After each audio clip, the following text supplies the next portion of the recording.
Hello, hello everyone. Hello, can you hear me? Does everything sound good? Komshina! Hello everyone. Hello. How was everyone's weekend? Or Monday? Since I wasn't here yesterday. How was your week so far? Happy Tuesday. Hello. Hola, hola, hola, hola, hola. It's morning, good morning, good evening, good night. Depends on where you are. How was cleaning up after those ender dragons? I just left them there. They didn't attack me or anything because I didn't attack them. So for those of you who weren't aware, Tama Senpai and Lumi Senpai were in the Minecraft server today. They were streaming it, and I hopped in. I hopped in to do some farming, and then I found them being absolutely griefed by chat. So, yeah, I went in there. They summoned like 5 ender dragons or something like that. I did enjoy my days off. I did. Hello, everyone. Hello, hello. Dragons attack only when you break the nap. Wait, what? I don't know how the ender dragons attack or anything, so I saw you protected from the zombies. Yes, I did try to protect them from the zombies. I died once, but luckily I was able to retrieve my armor. So, but not my armor, my weapons, so I was okay. Nap is the non-aggression principle. Oh, I mean, if you don't hit them, then they don't attack you, right? So it's not too bad. I heard Irie beat you to a duel and a death in Minecraft. Can you confirm this? I can confirm it. I was typing and then she whacked me, so yeah, she did beat me. Are you happy with the no more cookie rule? What do you mean no more cookie rule? I didn't see that being implemented. I wasn't there. I wasn't there when that was implemented. What are you guys talking about? I'm not sure what you guys are talking about. Good afternoon. Hello. Thank you for that. For becoming a member for 2 months, Naito. First time in a while that I could catch up to stream because I'm less busy. Question: will you do a modded DS3 playthrough? So I get a lot of questions about playing modded DS3 or playing DS3 again. It won't be for a while after I finish, at the very least. I don't want to be playing the same game over and over consecutively. That's just a little bit too much, I think. Hello. Yeah, exactly. I mean, I've played the base game before, but I didn't want to, I wanted to play it again because I failed Onion Knight. I might have to play it again later down the line because I didn't get to marry Henri, so I wanted to do that quest line next time as well. So, yeah. I will be playing it again, just not immediately. There's other games to play, yeah. Thank you for those of you who haven't seen my room yet. Welcome. Hello. It's a marriage to die for? I don't like how you put that. I really don't like how you put that. There's no such thing as happiness inside of the Dark Souls world, I found. So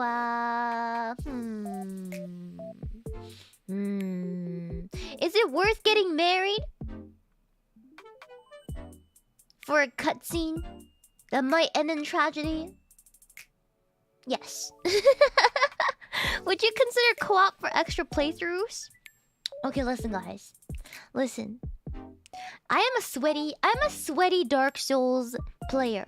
Okay? That means I don't feel like I'm playing it unless I get to solo the bosses. I'm just kind of like that. We might do a dual tournament somewhere down the lines. So were you able to take titles and titties? Wait, did they screenshot that? I did not see that. Hello! Thank you for becoming a member for 2 months. Oh my god, it's B3KO. Thank you so much for the 2 months. Thank you so much. Fight Club. Marriage is worth it for the They did! How could they betray me like this? What the hell? Let me see. Where did they put it? In Irish channel? I I don't know. Anyways. Anyways, it's in the Minecraft chat. Ah, I see. Fight Club, I'd get whooped in PvP. Well, I don't really play PvP meta, so you guys have a good chance of winning if we were to PvP. Yeah? I think so. Hmm. Thank you, Omega Sim, for putting it in the butter cookie chat. I enjoy PvP more so pass. I don't think there's a PvP meta in DS3. People usually play DS2 for PvP, right? So so yeah, I wouldn't know anything about that. Meemaw's murder mosh pit. It's not my murder mosh pit. I don't know who made it. It's somebody else's murder mosh pit. There's always a meta, right? No matter how crappy the PvP is. PvP meta is don't die. Just die, forehead. Just don't die.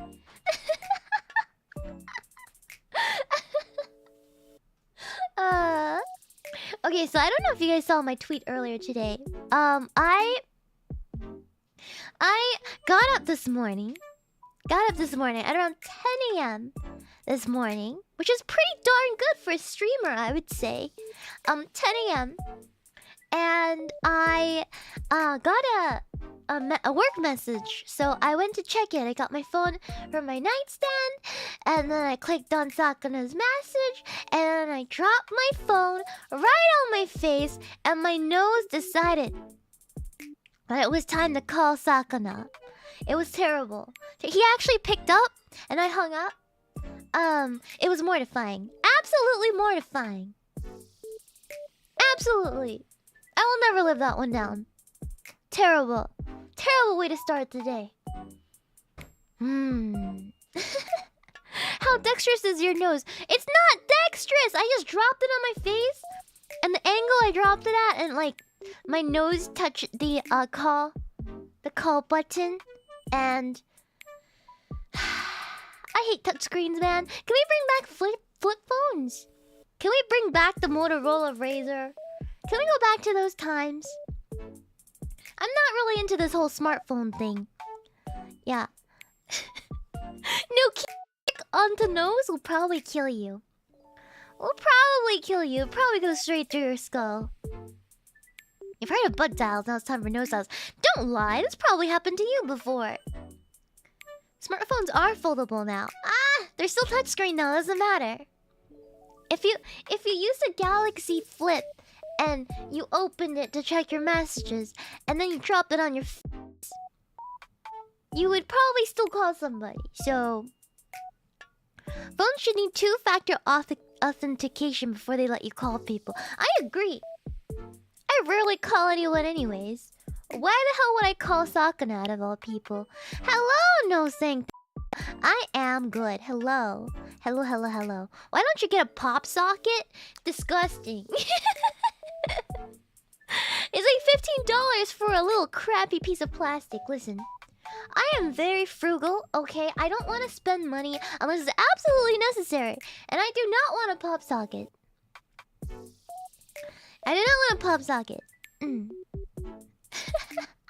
Agreed, pop socket is degenerate. It's ugly as hell. Unless it's cute. But then, here's a problem, right? I use my phone for videoing. And on a stand. If I put the pop socket on, it won't fit on the stand anymore. And then it's worth the $15. No, it's not. It's not worth the $15. I'll just get a knockoff one off of AliExpress. How about that? But I still can't put it on. I actually have one. I have one that's still in its package, but it's not a name brand one. It's like a cheap one I got off of AliExpress. It's like, it was like $2. It was $2, but I can't put it on because even though it's really cute, because I need to use my phone for VTubing, and I can't put it in the stand if I use it, you know? Hello! Pop sockets are they are really ugly. You know, I used to bedazzle pop sockets and sell them for like $50 each. Like with Swarovskis and like other random stuff I've made. AliExpress still sends stuff. It's always lost my parcels. It's gotten a lot better over the years. It is a good way to make money. But it was back-breaking work, and I inhaled too much glue fumes. So I don't want to get brain cancer, so I stopped. Who buys pop sockets for $50? You'd be surprised. For my handiwork, they would pay quite a lot. My bedazzle. I was a hustler. Yeah. Yeah. You guys think I'm smart? I'm not really that smart, guys. I just come off that way. What the hell is a pop socket? It doesn't matter. You can search. You can use Google to sense it. Shiina, but what if I don't like supporting... What is this company? Sina? You know what? I just got that joke. Okay. If you don't like supporting the thing, don't just pay $15. It's fine. That is your decision. It's not my decision. People pay a lot of arts and crafts in the right market. Exactly. I used to make all my money off of arts and crafts too, so I made a lot of money off of that. My shop was very successful. But sadly, the resin and the glue fumes really messed with me, so I stopped. Your work experience is extensive. It really is. If I could show you my full resume, it is quite intense. Yes. Okay, I'm going to... glue fumes high. No, they're really bad for you. There's this glue called... I forgot what it was called. Like... A... something... But it's really bad for you. It's like really cancerous. Thank you so much for the super chat and 30 HRT GDV. Why aren't my alerts showing? Are they just slow? Or are my alerts just... My alerts are fucked up. Nice. We love to see it. If you're not smart, then you've put all your skill point on effort because damn, girl. I really was not born with any buffs of any sort. So I had to work hard for everything I've got. Whoa, that's really small. That's why I couldn't see it. Thank you so much. Thank you so much for the super chat. I appreciate it. Yeah, the new room. Yeah, I need to work on my alerts and stuff. Gotta leave for class. See you in the VOD mines, Shiina. Good luck in class, gosh. Good luck in class. You got charisma points, that's for sure. You know, you gotta fake it till you make it. You know what I mean? Gotta fake it till you make it. Do you know what's really a rip-off? Cans of compressed air. It's like $15 for 2 cans. This is true. This is absolutely true. I would never... I don't have like an air blaster or stuff like that, so... I don't really buy that sort of stuff, but... Or like airbrush. Yeah. But I remember when I had an airbrush, that stuff was bullshit too. New room too strong for... But yeah. Shiina out here grinding mad respect. I'm always grinding. When am I not grinding? For mediocre results, but results nonetheless. It's for cleaning electronics like the insides of your PC. Just buy a little tiny vacuum off Amazon. Just buy a tiny little vacuum. It works really well. I have one. That's like the size of a pen. Yeah? I know, but you can soak as well. Yeah, I don't use that sort of thing. I just shake everything until the crumbs fall out, and then I soak it all up with a mini vacuum. For my... Yeah. I need an airbrush for my Warhammer minis. Works just fine. Yep. That's actually precisely why I had an airbrush as well. For Warhammer minis. Sorry, give me 1 second. Throat is kind of dry today, guys. If you ain't making money, you're losing money. This is true. This is actually true. Living is expensive, guys. Your default is just losing money. Is there a way you cannot lose any money by living? I love sniffing gasoline. Wait, Meemaw had Warhammer minis? I did. I like painting them. I didn't actually play the game. I like painting minis. I'm an artist. Of course. Yes. How do you think I know about the red goes faster thing? I keep getting like all these war war something games mixed up. Like Warhammer, World of Warcraft. I can't. There's too many. There's too many. God of War. Too much war. So much war. Alzheimer's making World of Warships. World of Warcraft. Hate it. World of Warhammer. God of 40k. We need more peace. Exactly. Exactly.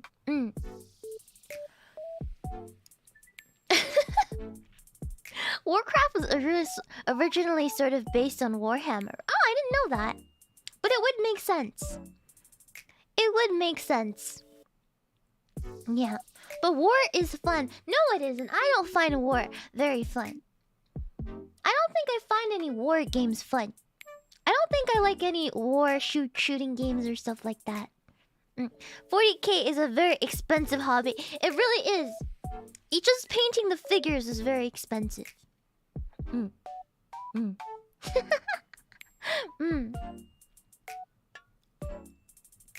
WarriorWare is an awesome game, dude. One of my favorites. I've played WarriorWare on the DS, but there's no way to like stream from the DS, so I don't know what to do. I don't know what to do with that. I have many DSs with me, but I can't stream from them, so it's kind of useless. Yeah. 40k is crazy overpriced. I've had a lot of overpriced hobbies throughout my life. I've played Pokemon cards. I've played competitive Pokemon, competitive Yu-Gi-Oh! Collected like figures. Thank you for becoming a member, Ryan. Thank you so much. Welcome to the Cookie Tin. I played, yeah. Those are really my main expensive hobbies. I dabbled in Magic the Gathering. That was also extremely expensive, so I dropped out pretty quick. But my longest stint was in Yu-Gi-Oh. Even that was really expensive. You know, when I played, like the time when I quit, it was like Necros were coming in for a full deck of Necros. For that meta at the time, it was like $5,000 or something. It was like $5,000, and for Shaddolls, it was like 3,000 for an intense, like the whole meta, the whole deck. And like I just didn't have that kind of money, you know? Yeah. Magic has a arena you can grind out for free. Oh, I didn't know that. Have you perchance tried Gunpla? I have never tried Gunpla. Though I really want to. But I don't know how. I don't have place to put plastic everywhere. I have enough anime plastic as it is. I'll be honest. Digital card games are taking over. Yeah, they're less expensive, right? But it's not the same. There's something about going to a card shop and dueling sweaty people while being sweaty in a place. There's something about that, you know? We would all share snacks. You would have all your nerd friends too with you, and you could share snacks and go eat food together when you got tired of dueling, and everybody would trade. It was very cute. It was a good experience. And then when somebody won the tournament, we would all gather around and watch them open their packs. It's really fun. I don't know. It was my favorite. Yes. The Sweat Lords. What? No! Is it normie to go to a card shop to like interact with other card players? I feel like if you are a competitive TGC player, that's like a normal part of your life. Thank you! Thank you for the congrats! Thank you for the congrats on 14k. Thank you, everyone! It was till someone didn't take a shower and close her 7 weeks. There were some funky nerds. There were some funky nerds back in my day. Yeah. So like, I was very, very cute back then. I was a cute young girl with a red. I had my hair dyed red back then, and yeah, I was just like pretty much very fashionable too. So I didn't look like the typical. I didn't look like the typical card player, you know.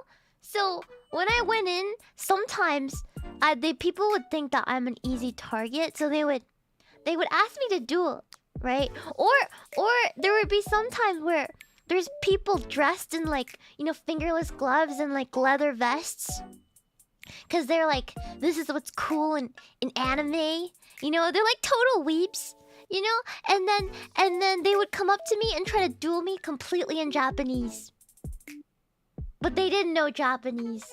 It was very awkward. There were some experiences. There were some experiences out there, you know. Yeah, it was bad. Like the guy knew all the moves that the monsters did in the Japanese anime. So like he was calling out. He was playing Kaiba's deck. I remember he had a Blue Eyes White Dragon, and then I remember in the anime the Blue Eyes White Dragon has a move that Kaiba always calls out.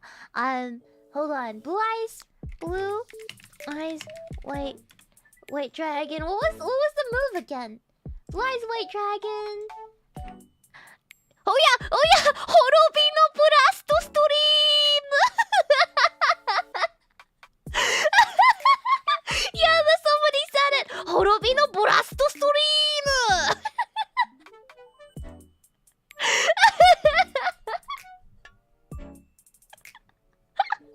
He like did the whole thing in Japanese, like eyes white dragon shokan shimasu ching, and he like made the sounds and stuff. It was so epic. I couldn't even like. I felt awkward, but I was very impressed. I was very impressed. It was good times. I'll never forget that memory. Wherever you are, hardcore Yu-Gi-Oh man, I will never forget you. You have definitely made an impression. It does sound like a fever dream. I'm getting secondhand cringe from a retelling from an anime VTuber. Well, these people are fun to duel on occasion. They are fun to duel. They're so into it. Did that Kaiba dude use the original starter deck or structure deck? It wasn't like either of those. It was obviously modified for the meta at the time, but yeah. I'm taking notes for my next date. Don't do that to your next date. Don't do that to her. Okay, please. Please, it'll make an impression, but not one that'll get you in her bedroom, if you know what I'm saying. It's not one that's gonna win any points. In the way that you want it to.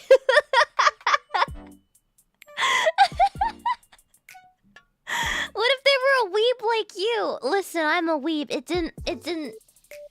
It really didn't do it for me, okay? That definitely wasn't the way to flirt. Would he play Yu-Gi-Oh in her bedroom?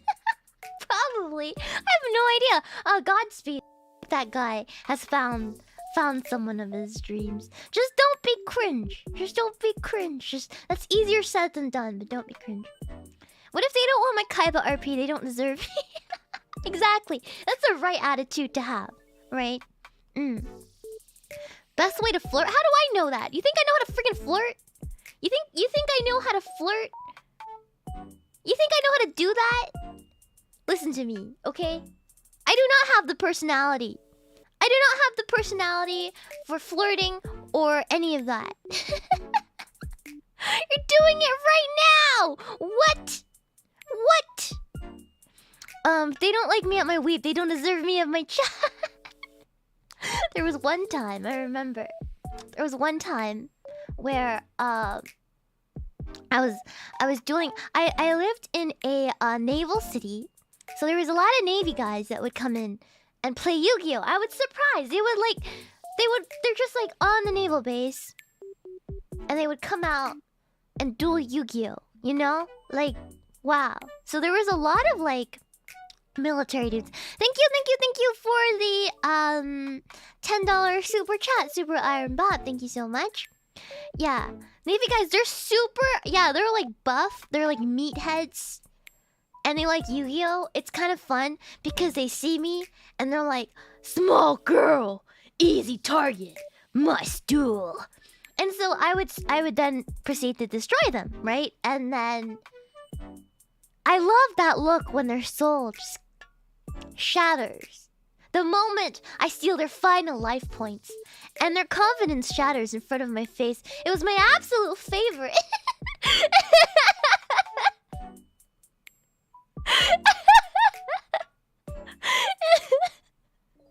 It was great. Literal mind crush. Yeah.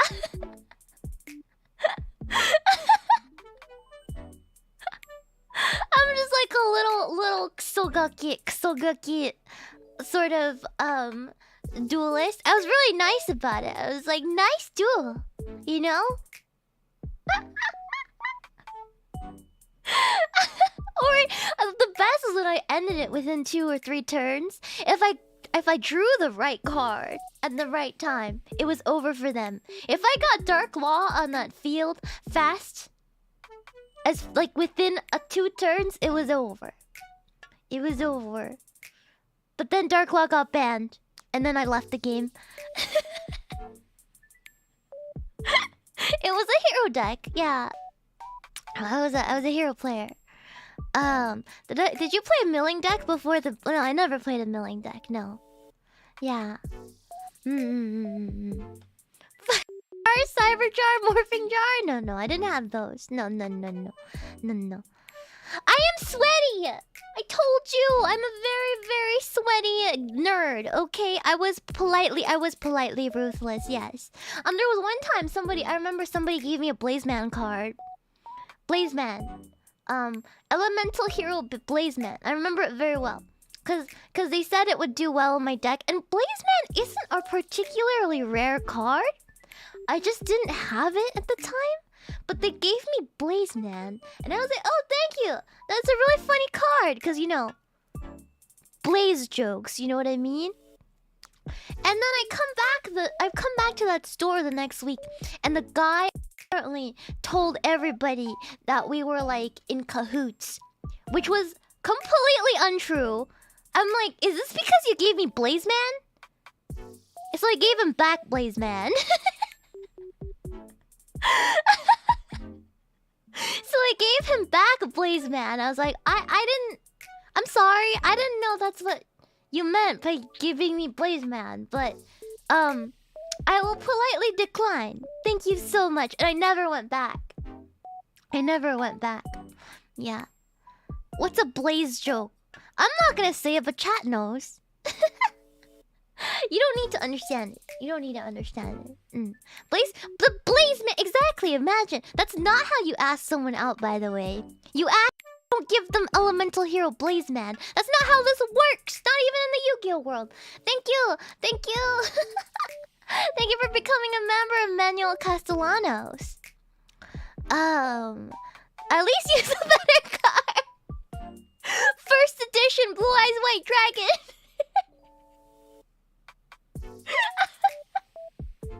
JK, just don't do that. Don't do that. Don't make it weird. I was there to duel.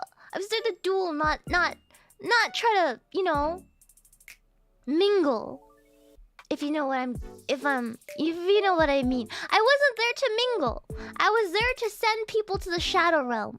And I wasn't gonna mingle with anybody that I was sending to the Shadow Realm every weekend, you know?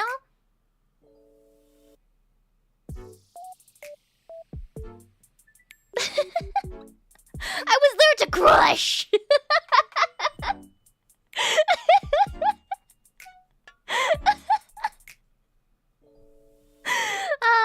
So now whenever I see Elemental Hero Blazeman, I get those terrible flashbacks. It's time to duel. Oh man, I can't believe Shiina destroyed so many poor sweaty nerds. Poor sweaty nerds. It's okay, they were all nerds.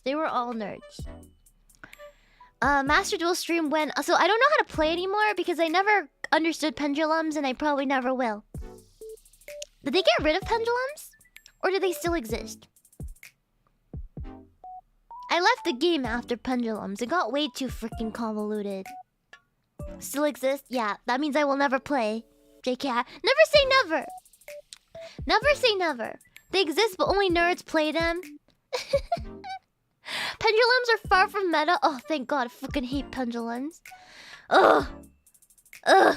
I know how to Xyz summon. I know how to link, but I don't know pendulums at all. Game title sounds kind of sus. Okay, we've been talking for like half an hour now. It's becoming like a full-on freaking Zatsu. Let's go to the game, shall we? Links! If there's more than 3 lines on a trading card, I ain't reading.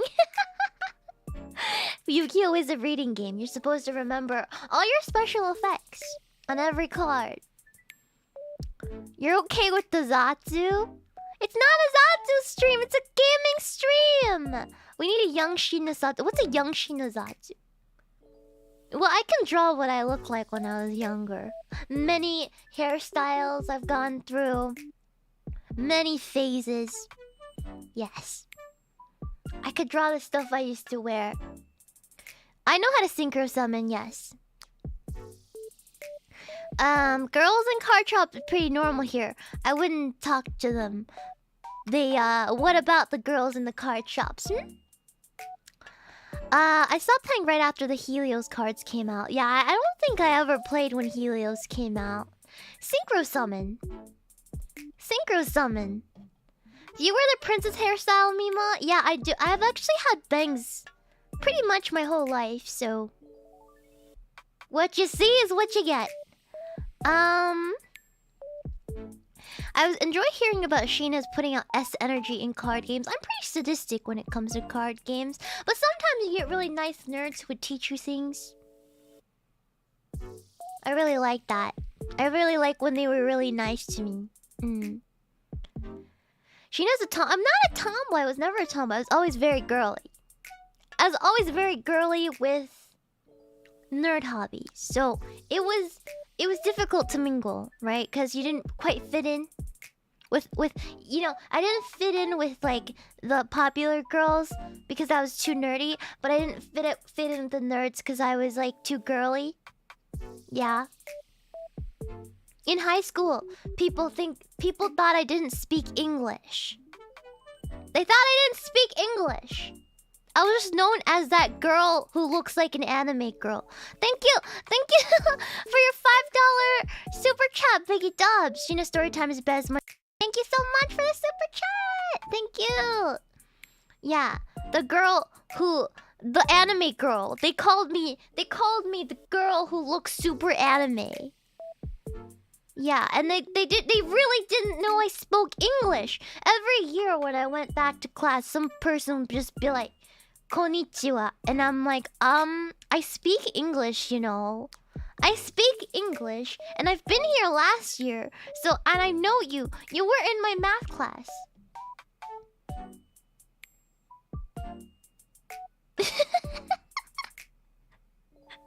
I had the craziest puberty of all time. Okay, so like, when I was in middle school, I was really awkward. Like pizza face, no fashion sense, terrible hair, didn't really take care of myself.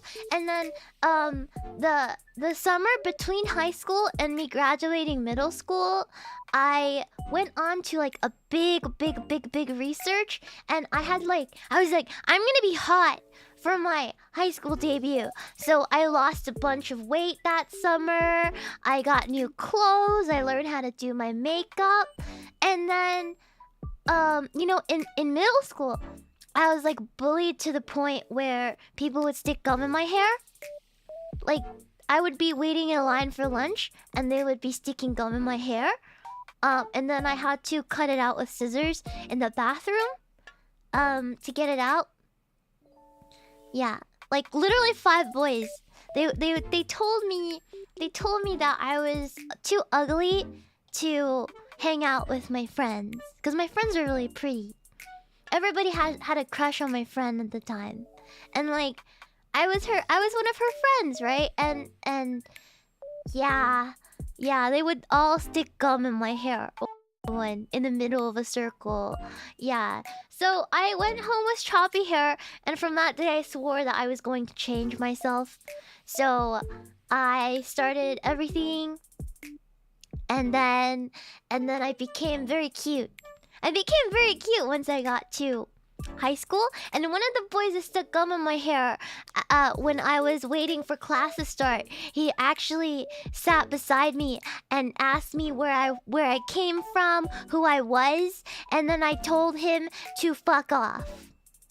Cause he didn't recognize me. He didn't recognize me!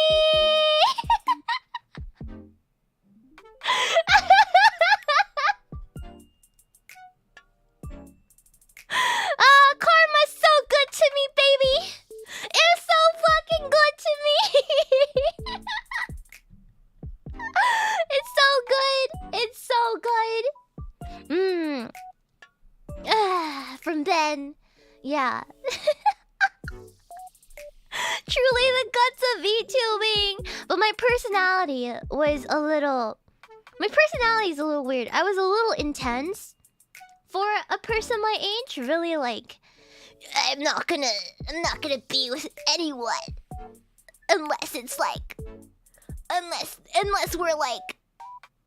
soulmates. So yeah, I just ended up not dating anyone and breaking a bunch of hearts in middle school or high school. It was really great.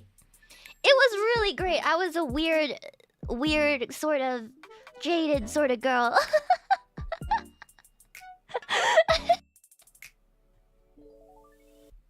Yeah, very chuny at the same time. It's like, oh yeah, linked by fate. Something magical has to happen. The moon has to align. I had delusions of grandeur, for sure. For sure. Yeah, it was quite a time. Good times. A lot of people are like that until they realize stuff in school doesn't matter in the long run. Listen, when you were a bullied kid all your life, and you get some sort of attention, you get pretty vindictive about it. Motoko Kuroki, but done well. My personality was just too weird, man. Like, yeah, sure, I look kind of cute. Yeah, sure. But my personality, man. That... My condolences to anyone who tried it.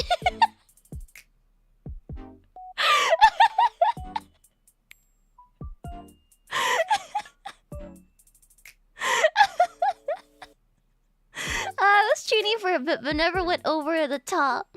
Dude, yeah, I was over the top, dude. Except when you're bullied as not cute guy, nobody gives attention.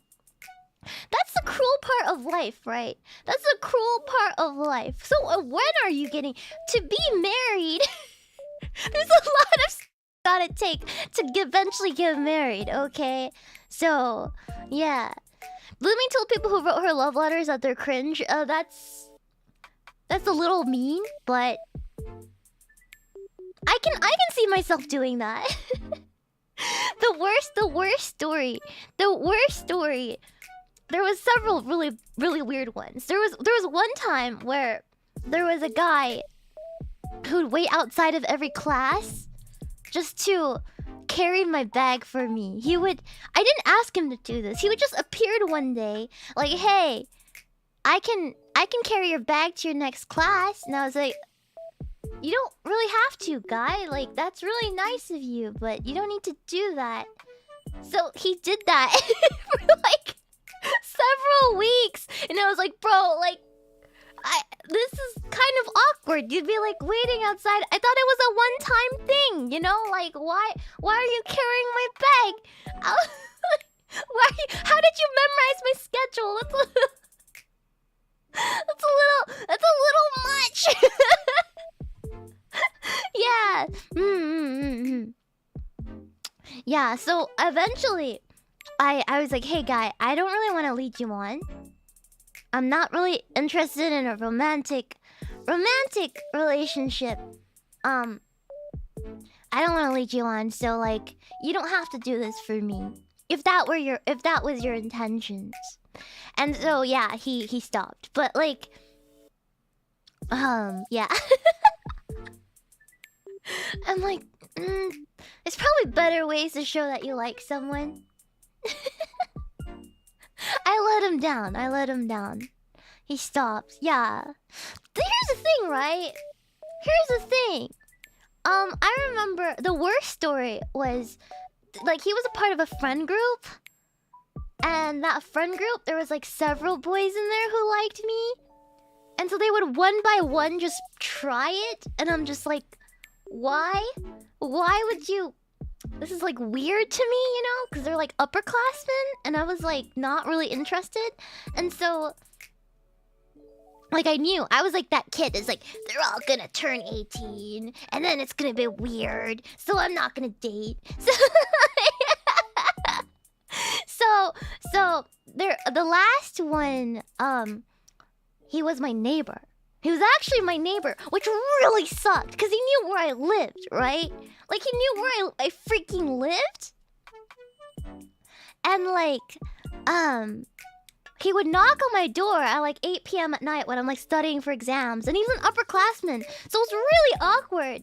And my mom would answer the door and it's like, "Oh, so and so is here," and I'm like, "Oh, tell him I'm not here."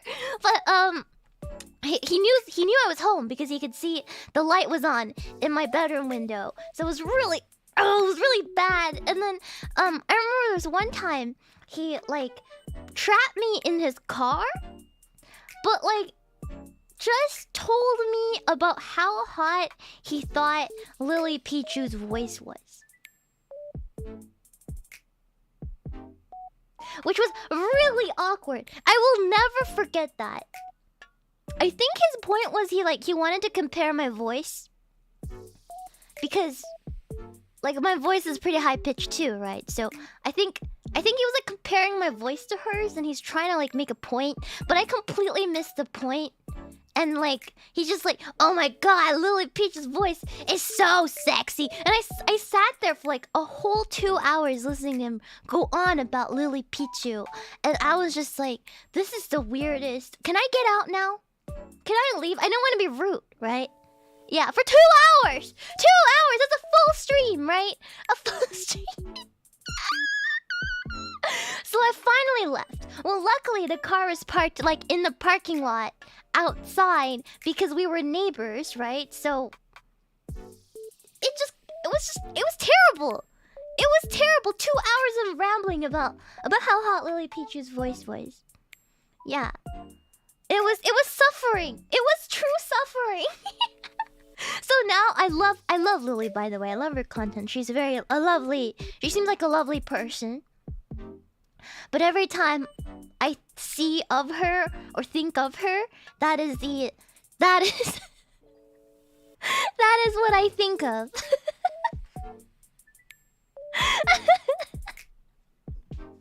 I'm sorry, this is turning into a Zatsu. It's so interesting hearing the girl stories. Guys don't get approached very often, if at all. That's changing though. I feel like that's changing these days. Yeah. Yeah. Yeah. I got mental scarring. And he would try to do nice things.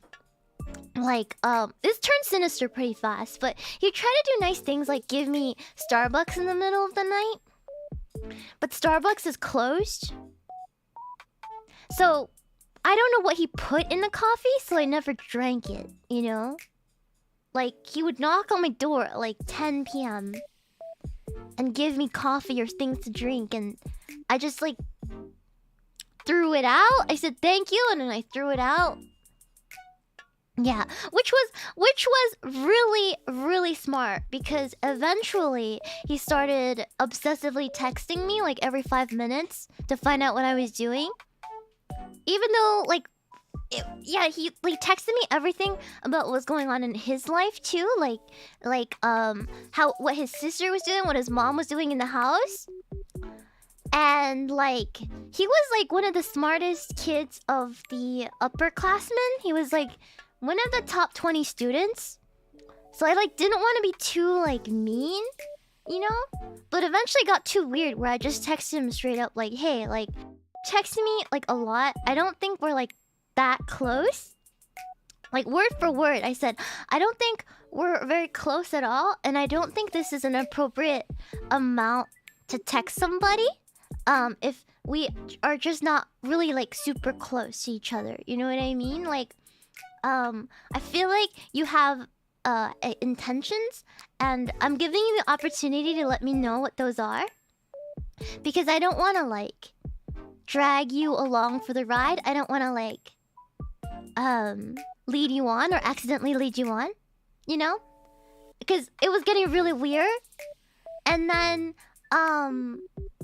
he just stopped replying after I gave him that, and then he doxed me. And he doxed my address and my school and my phone number on the internet. And yeah, that was traumatic. Cause back then information wasn't like it wasn't, you know how when you back then in my day, there's a school directory, right? People didn't really understand personal safety, right? And like and like the school director would have your phone number, your address, and everything about you, and everybody would receive like a copy of the school directory. Like everybody had one. It was normal back in the day, right? I'm sure you guys know. You guys are older too, most of you. And so back then it wasn't really like a worry, right? But this guy, again, very well off, very quote unquote considered smarter. Obviously they had a computer at home, and yeah, so they doxed me, and it was terrible. It was absolutely terrible. Yeah. Yeah. What's terrifying is this person went on to a Ivy League school and still continues to walk like a normal person in society. So yeah, terrifying story. Terrifying story. Yeah. Terrifying story. Yeah. It was really bad. I was a model. Yes, I was a model back then. Yeah, I was very pretty as a younger girl, I would say. Yeah, like lots of weird things happened to me when I was younger. I don't really go outside anymore. I'm not quite as much of a star as I used to be, but yeah.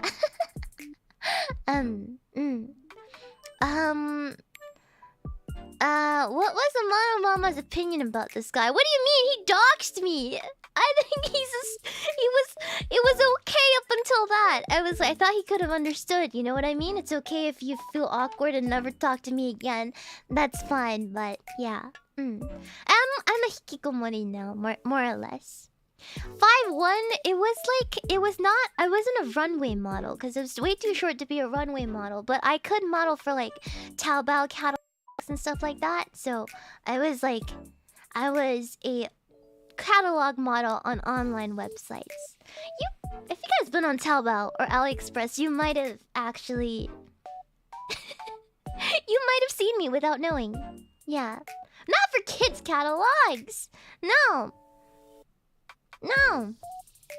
Bro, don't dox yourself. You're never gonna find out. You're never gonna find out. There's so many Taobao models and they're unnamed. They're like unnamed at all. Good luck. That's all I'm saying. Good luck. Good luck. Shiina was a sunscreen baby. I was a baby. Oh my god. Oh my god.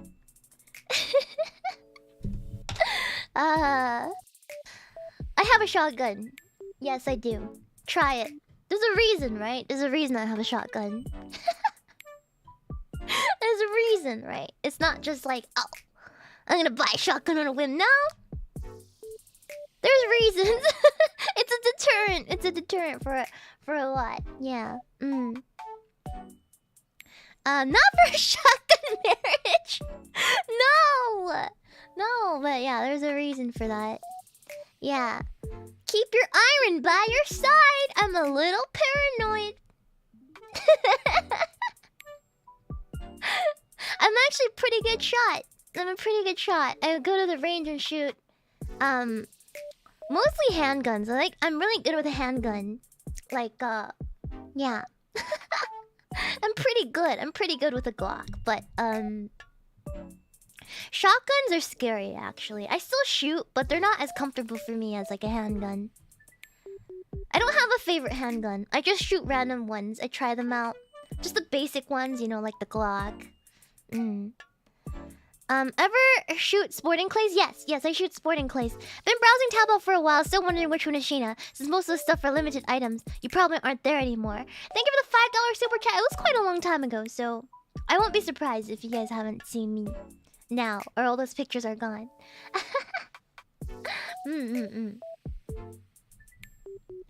I still wish to shoot a gun. Help. Go to a range. Go to a range. You can borrow and shoot ranges. It's a great way to test them out and stuff. Yeah. Just go to the range. Just pay like $30 and then you can get a pretty good experience. Yeah, they'll teach you how to use it and everything. Yeah. Wait, you can't go to a range in Canada? What the hell? Canada? What the heck? Really? What are you talking about? I know for a fact there's clay shooting ranges in California. I know for a fact. Canada's banning handguns? Oh, I see. I see. Pew pews got banned. I don't want to go on this topic. It can get pretty political. I don't want to talk about it. All you need to know is Shiina likes guns. That's all you need to know. That's all you need to know. My buddies, I used to shoot clays more regularly during the summer before things started closing with the pandemic. Yeah, I feel like I used to do that more regularly too. Much less so now. Time to study the blade. Yeah, Canadians study the blade.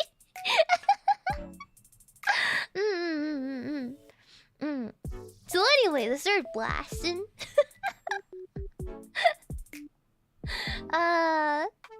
Safety, guys. Safety.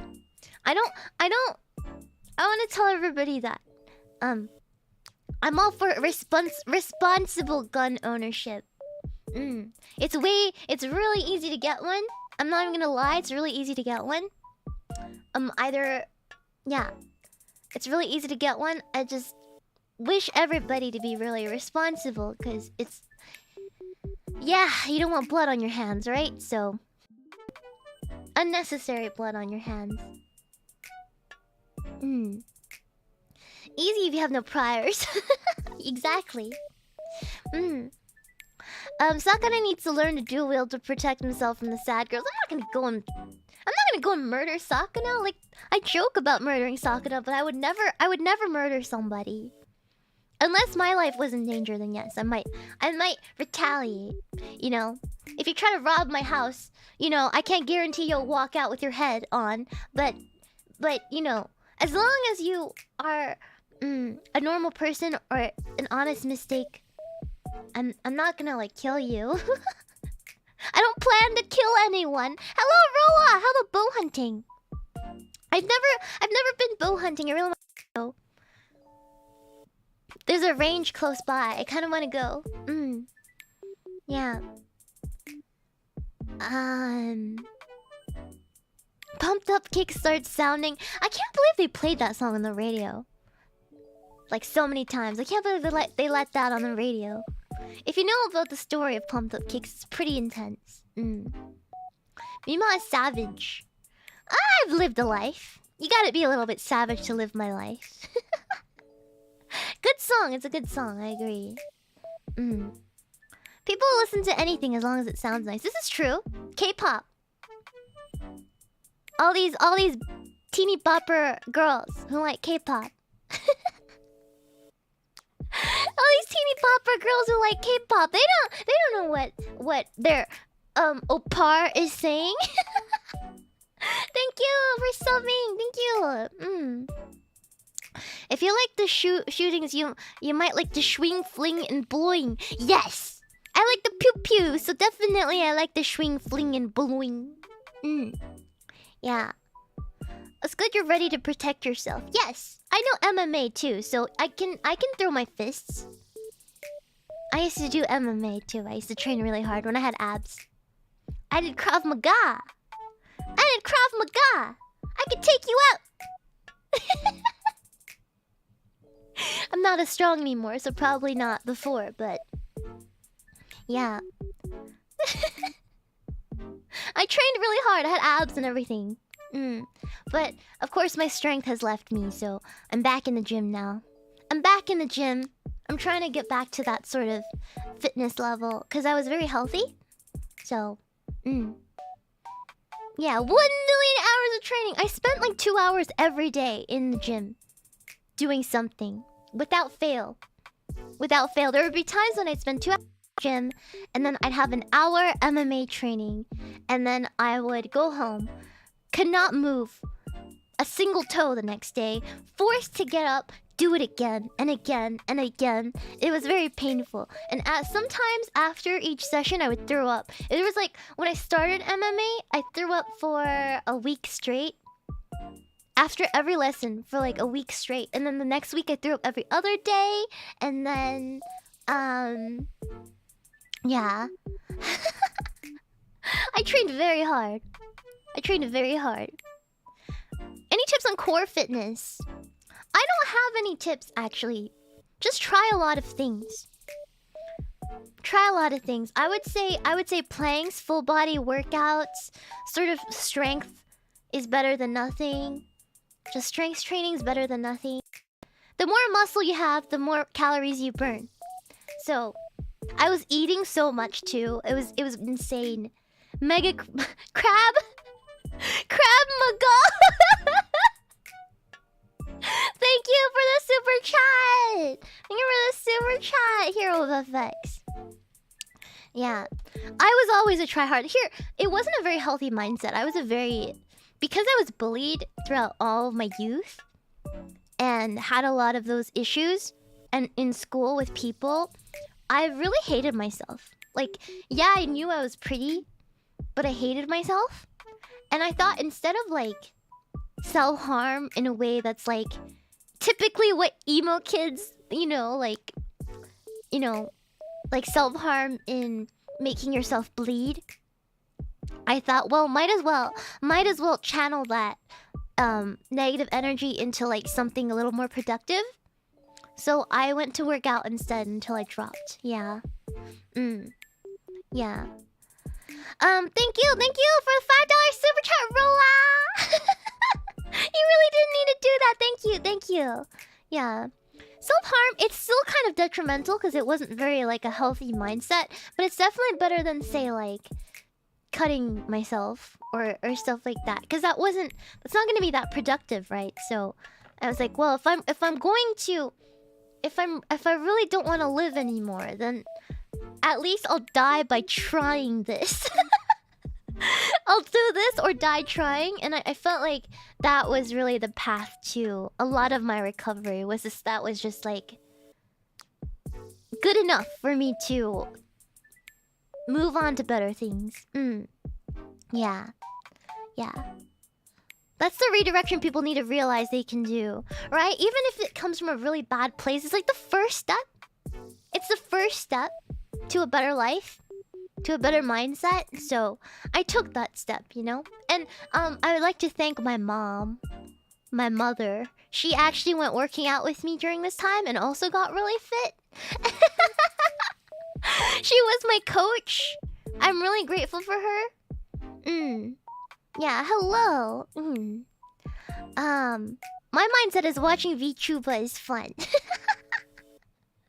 Yeah. So yeah, my mom actually coached me. She took me to the gym and taught me how proper form is. And I remember there was one time she went to she was training me. It was core day. and she was pushing me really hard, and it felt like my ab muscles were splitting. It was so painful, and I cried out, "Mommy, it hurts!" And then she laughed at my face. She's like, "You're calling me mommy at the gym." My mom was a fucking savage.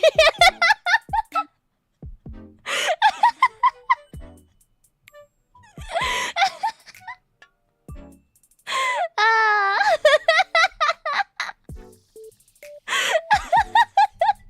She was like, she's laughing at me at the gym, and I was like, "Wait, mommy, my abs hurt."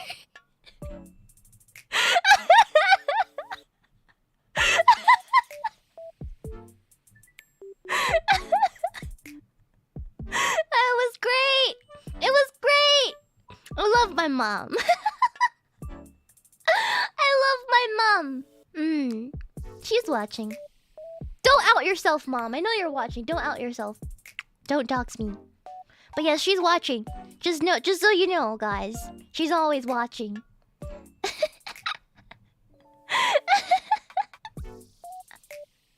Amano Mama is not single, guys. She's in a very loving relationship.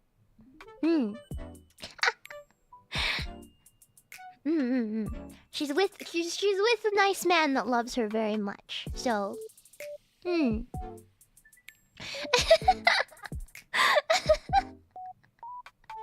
I get your mom to train me? My mom's actually a great trainer. She has no idea.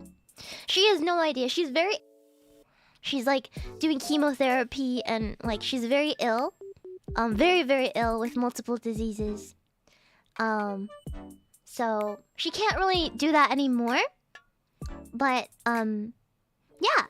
If you guys wish for her health and stuff, just know that my chat is giving you all sorts of like positive energy and stuff. So, yeah. Yeah. She's very ill, but it's like chronic conditions, many chronic conditions. Yeah. Been there. You've been there. Oh my gosh.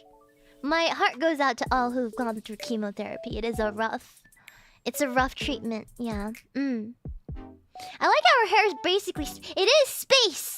The final frontier! Yes. These are the voyages of Amanogawa Shiina.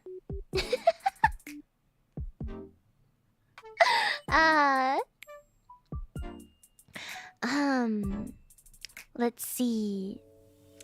Amano Mama love. What do you mean what do you mean chronic? What do you mean tell her to stop smoking weed and focus on her health? What makes you say that? What makes you say that? That is really weird, champ, of you. That was really weird of you. People can have chronic conditions and not smoke weed. That doesn't make any sense. My uncle goes through chemo all the time because he has bladder cancer that has come back 15 times, but he doesn't want to lose his bladder. Oh. And my heart goes out to your uncle. That is rough. I'm so sorry. Cancer is a scourge. It is really rough. It's a really rough scourge. Do you like Star Trek? Do you like wine? I like Star Trek. I like wine. I really like Star Trek. People call weed chronic or used to. What? What? What kind of lingo is that?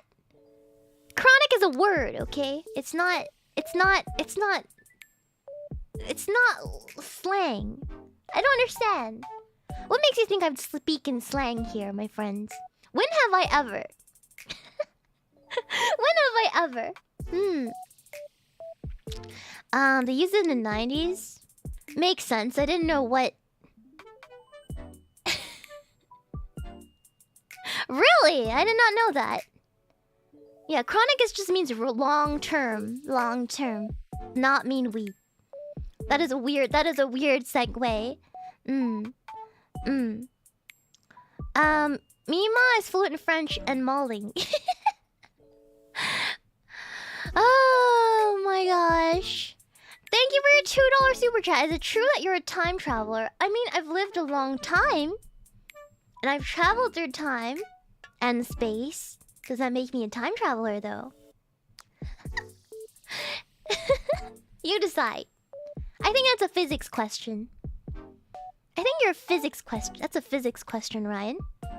If I can travel at the speed of light to get to one end of this universe to the next, technically, I'm a time traveler.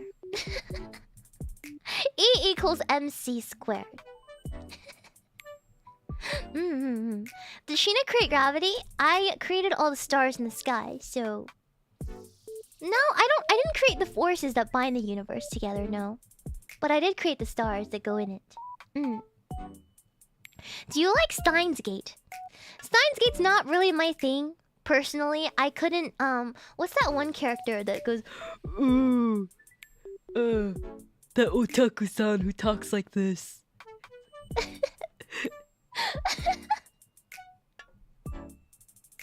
What was that? Goes doo-doo-doo.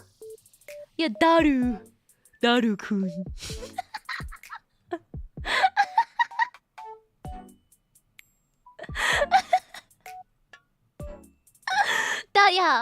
Yeah. The way he said Mayumi-chan. like kind of grosses me out. Kima! Majide kima.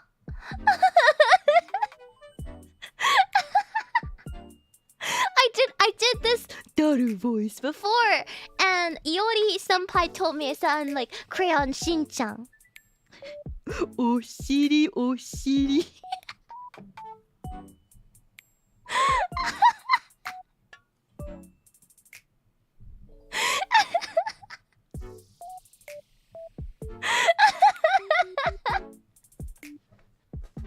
Crayon Shin-chan, right? Right? I sound more like Shin-chan than Daru.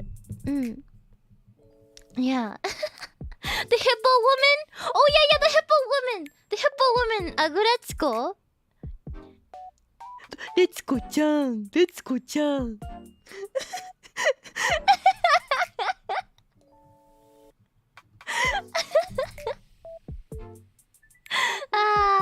Shin-chan game stream. I really want to play it. It looks so vibey. Yeah. Have you watched Black Lagoon or Bacano? I've watched both. Black Lagoon is one of my all-time favorite anime. All-time favorites. Black Lagoon. I like the dub. I like the dub a lot more than the sub. For Black Lagoon. Really loved the dub for that one. Very good. Very, very good. Yeah, there's Revi, but I was more of a Balalaika fan. I love Balalaika. She's so hot. I love her so much. Step on me. I would let her shoot my head off. It'll be fine. That's like my choice way to die. That's like #1. Yeah. Of course you do. I went to Comic Cat and there was a really pretty Balalaika cosplayer. I think about her a lot. Don't know who the hell she is, but she was very cute. I was surprised to see her. Yeah. Amusing proclamations. What do you mean? What do you mean? I'm down bad for Balalaika. She's a great character. Great character. You don't see woman characters like that very often. You know? She is peak woman. Woman! Peak woman! I love her! Have you watched Yormagan? No, I haven't. I haven't watched it. Is that your role model? Maybe.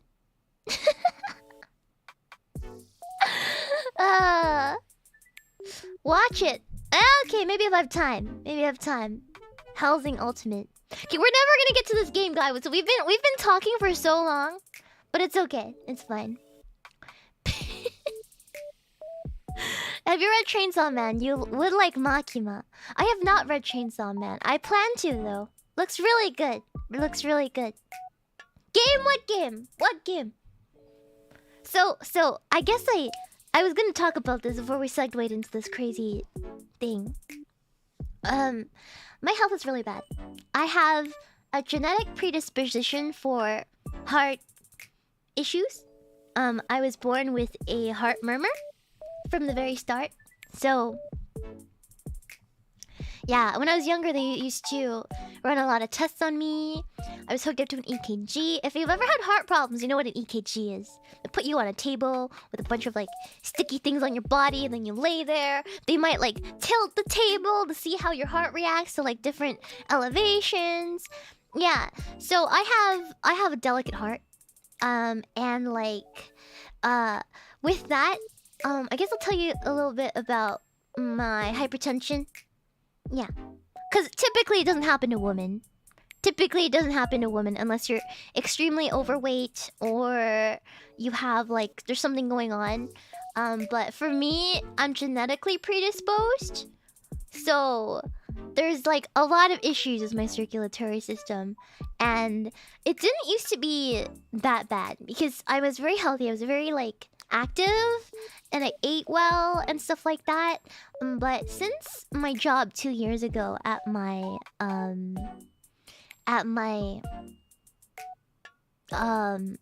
black company, where they treated me really badly and there was like crazy hours, that really I wasn't able to like exercise as much or eat as well, and I wasn't taking care of myself. So that with the stress, there was a time I remember there was a really scary day in that I logged off of work, and then I had the sensation of extreme coldness in my limbs. Like my feet and hands were turning blue, and I couldn't feel them. And I was like, I was like so, I was so cold, and I ended up going to the hospital, and it was due to just pressure. The stress is making my veins like really small. Like my stress is literally shrinking my veins to the point where the blood can't pump through properly. So it was like stress caused sort of reaction, which is like hypertension, right? Yeah, it was crazy. So since that day, my health has been sort of delicate since, and it feels really bad. It, like honestly makes me want to cry like talking about it, because I'm not used to like not being able to do stuff and having to be so careful of my health. Like I'm really not used to this. I went to the doctor yesterday because I made an appointment right after that day. We were playing Dark Souls and I had this like sensation in my heart. It felt like my heart was not beating correctly. And so I went to get it checked. And yeah, the symptoms are coming back a little bit. And it's not because I was as stressed as before. It's just that since it's gonna happen a lot more easily now when I'm just a little bit stressed for a prolonged period of time. So yeah. Not even like real stress. Like if I maul too much, if I actually get upset or mad, it might happen. So it was scary. Yeah, it was very scary. I played it off, but it was kind of scary. Yeah. So right after I actually texted my work, you know, management. I told them I had to drop a lot of art projects that I was in charge of or was planning to be put on my calendar. I had to cancel them because I wanted to concentrate only on streaming and my health. Yes. Yeah. Yeah, I needed to get back to that peak condition that I was in prior. Like with, maybe not with the abs, but just like a little bit more like lean, like completely lean down. Like, I feel like when I was at my peak there, so yeah. Yeah, I mean, I've always kind of did cardio, but it's like not enough. Yeah, I have to actually start doing more than just my daily like 30-minute thing, so yeah, I wanted more time to do that. Yeah. Yeah, we're going on a peak performance mode. Yeah. And I like clean up my diet a lot. So yeah. No more random 5-hour walks. I like walking. Yeah. You need to approach mauled content a little differently. A mentality shift can reduce some of the tension. Well, it's not fun if I'm not mad, you know? I think I can do it like once a week, but never more than that. I think I was just doing too much mauled and it kind of like...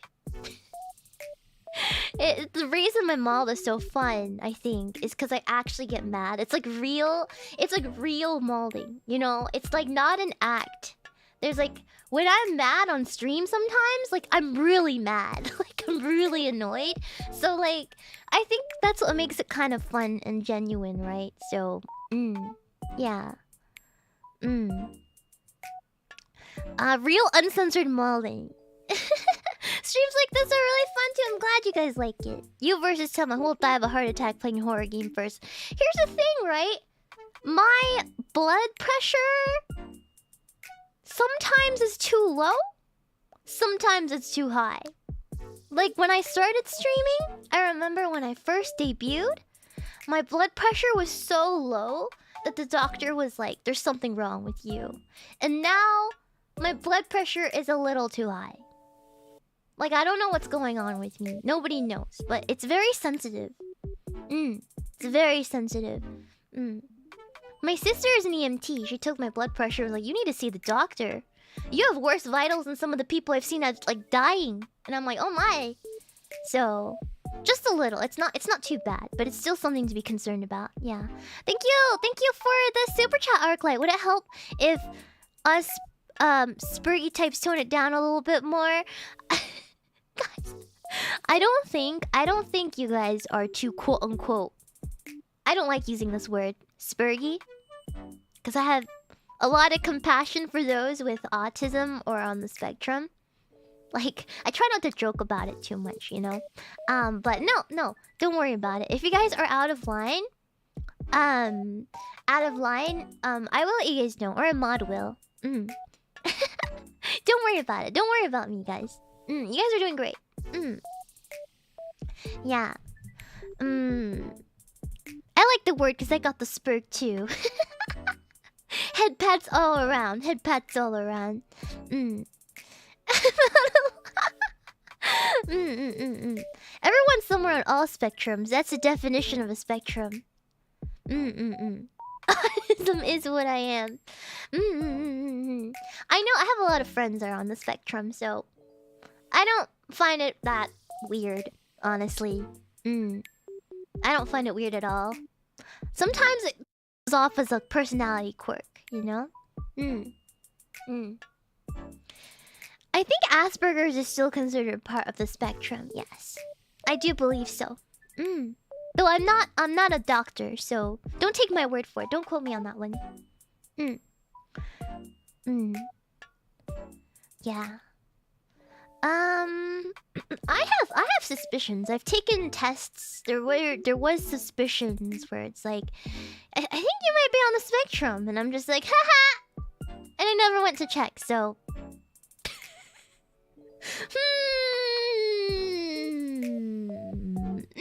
I never.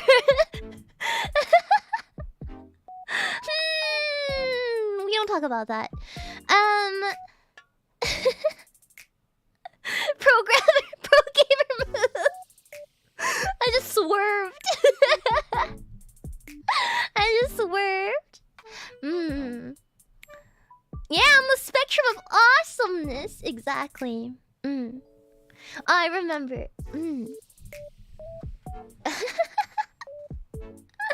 Yeah.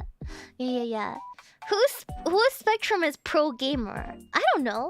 Pro gamer spectrum. I'm not on the pro gamer spectrum, that's for sure. Unless you guys want to diagnose me. Who is the arbiter of like who's considered a pro gamer? Like who's the official arbiter of that? RGB is a spectrum. Yes, you are correct. Probably Lumi. Lumi comes off completely normal. Like she comes off so normal to me. I don't know. Like I think Lumi's incredibly attractive and normal. Personally, that's my impression of her. She's very like socially balanced. Yeah. Lumi's so cool. She's so cool. Panko! Panko, I love you. Mwah. I love you, Panko. I hope you're doing well. I hope you're doing well. Lumi is a lab-grown superhuman. I'm sure she's like she's the most perfect woman I've ever met. I think that's the impression I get of her. She's just perfection. Yeah. Like, her health is good. She's smart. She's pretty. Like, she's a great streamer. Like, what is there to miss? Like, she's perfect. She's built different.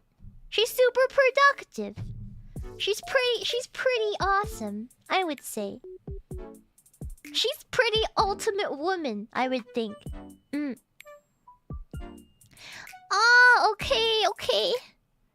I'm dying. Oh, to rest your throat, Panko, okay? Make sure you get a lot of rest. Eat lots of drink honey tea and have nice throat medicine or throat drops. Rest it. It's important. You're an amazing singer, so you must preserve your voice. Have you watched Lumi's debate with Pippa? I haven't. I haven't. But I want to. I want to watch it. I'm not gonna lie, I still couldn't believe that Lumi is a Seth fan and had an interview with Maxor. So I have no idea who Maxor is. I'll be very honest. I am so not in the loop.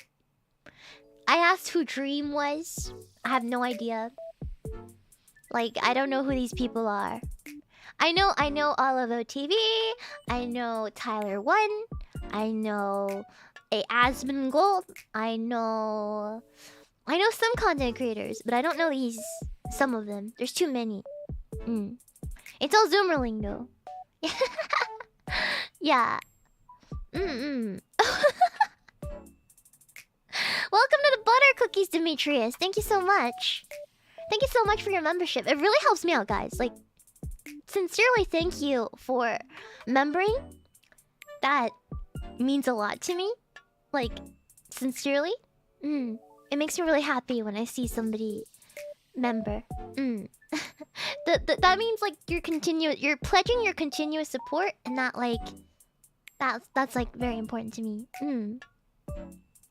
I think you would like Max or Ace Combat 7 video. Somebody link it to me. In the Discord. I will watch it later. I want Bandai to sponsor me for Ace Combat. I want Bandai sponsorship. I want an Ace Combat sponsorship. They should sponsor me.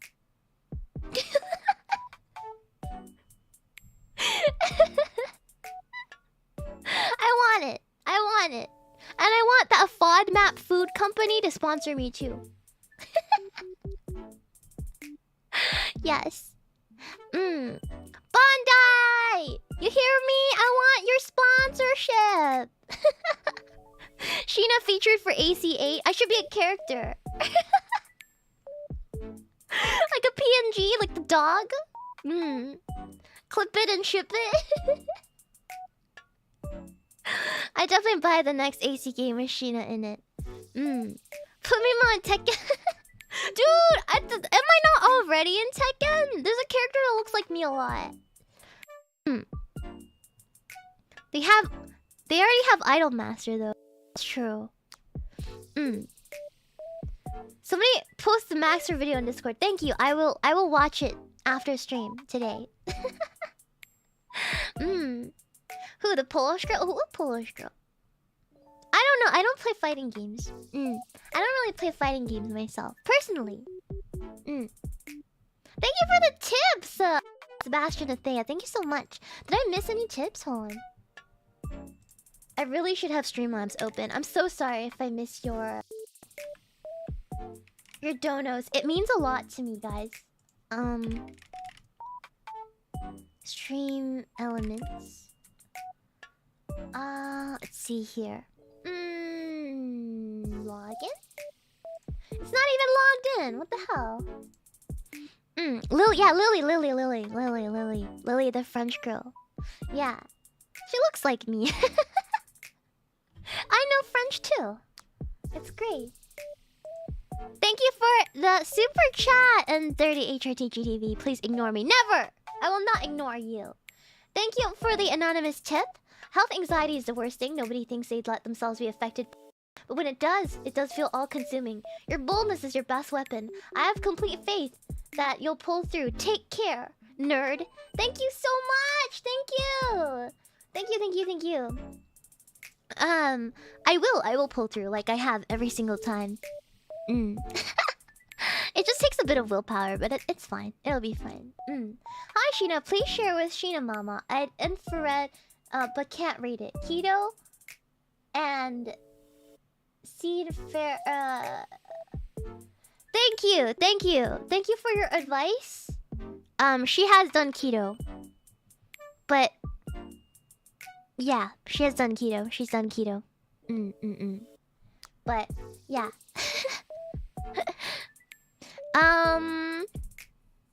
Let's see. Lily is into Asuka. Are you into any Japanese girls? I mean, I'm a freaking weeb. I'm a freaking weeb. Of course I'm into Japanese girls. Of course. They're cute.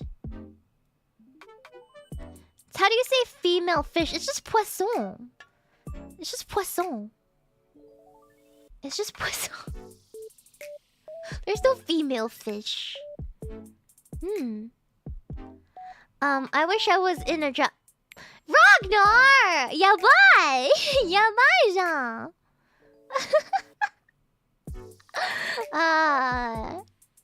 Sheena's just like me for real. Why am I just like you?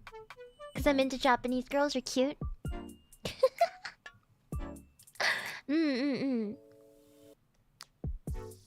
Poisson!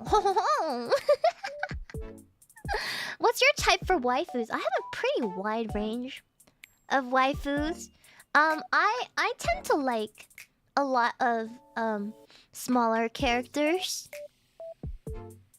I'm gonna say the four-letter word. I like lolly characters a lot. They're like my default. Like if there's a lolly character, I'm probably like super into her. Yeah. Cancelled. Always scared of a little four-letter word. You don't have to like. I just like them because they're cute and I find them relatable. I like them. I think they're really cute. Who doesn't like cute things, right? I also really like, you know, mommy types or like really domineering characters like Balalaika.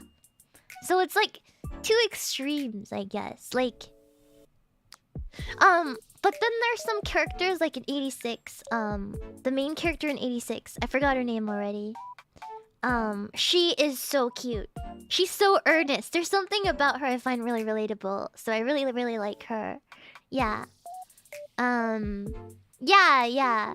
Lena is so cute. She's like, I don't know. Like, you know how like most anime girls are a little over the top? But she's so earnest and a little girly that I can't help but like, kind of fall for her a little bit. You know what I mean? Like, she's so realistically girlish to me. Like, I know the story isn't super realistic, but like her characterization's kind of really, it's really girly and relatable. Yeah. Yeah, Violet is really pretty. I think she's very, very pretty and her character is very beautiful. But I'm not like in love with her. Like, she's very pretty to look at and she's a wonderful character, but I don't think I'm in love with her. But like Lena is like really girly, but also really like she can be very commanding, and I find it really hot that she has a little bit of gap. Like, she's like very girly and cute, but then she's also like a commander, right? And when she goes into commander mode, that gap really gets me. I really love that. Yeah, she's written like a real character, not like a trope. Yeah, I've seen Edgerunners. Yes, I've seen Edgerunners. I don't really. I know this is a hot take from me, but I don't really quite enjoy the characterization of the girls on that show. So, like I enjoy how they're designed for sure. Yeah. Thank you for your $2 tip, Professor Jamal. Meemaw cannot be stopped. She's inevitable. Resistance is futile. Be assimilated into the butter cookies and rejoice, for you have been chosen to ascend beyond this mortal coil. Yeah, I like Lucy and Becca a lot, but like I'm not like in love with them. Yeah. No, I mean Rebecca didn't really have that much of a characterization. I mean, like there's no plot for her. I wish they gave her like a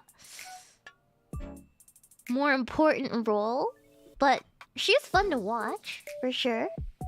Yeah, I can't say I'm in love with the girls in that show. They're really pretty and fun to watch, but I can't say I'm in love. You know, my favorite part. I know this is kind of like, this might be a little bit like, yeah, bye.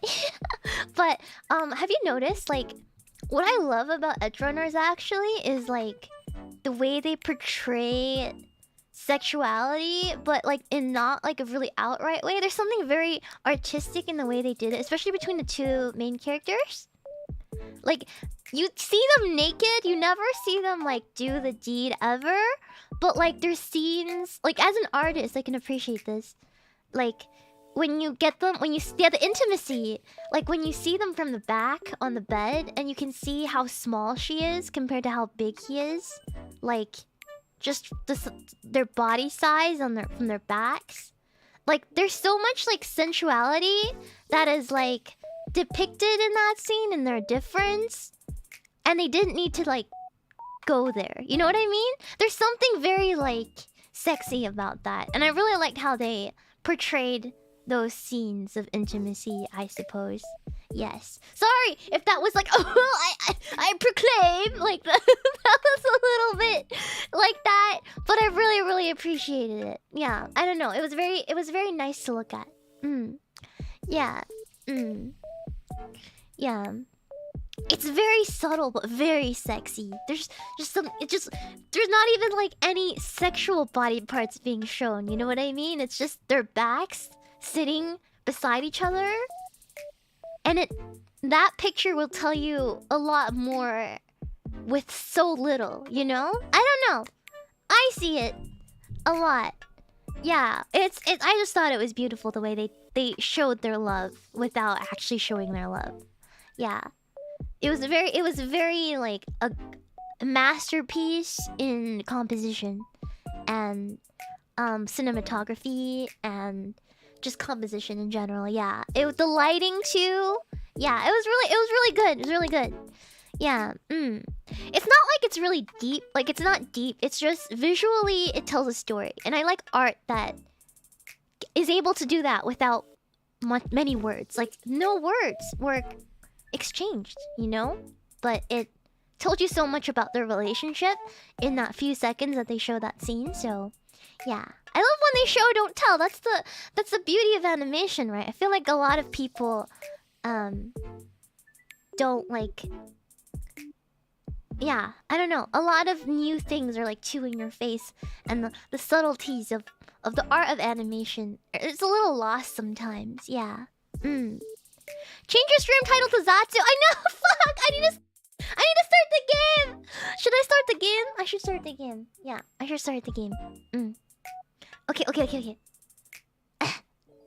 Let me drink some. Let me drink some of my Sprite Zero. Sprite Zero.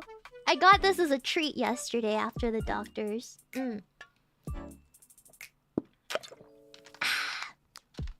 But Zatsu is a game. Just a board to Zatsu?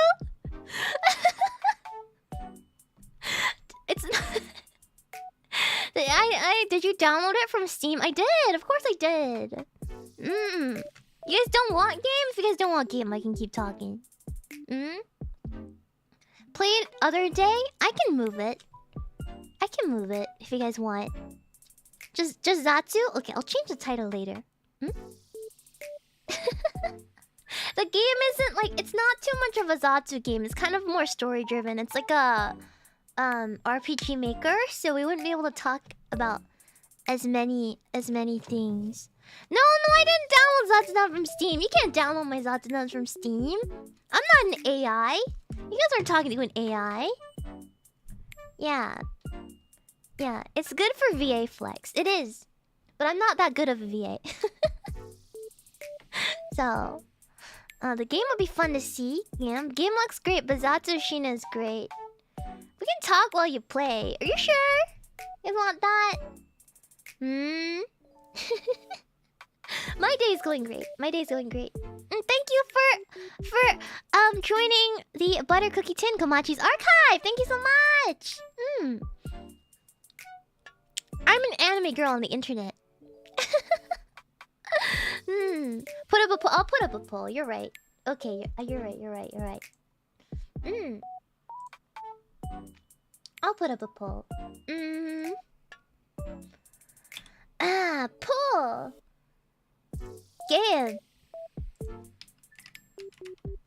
Game. Or Zatsu.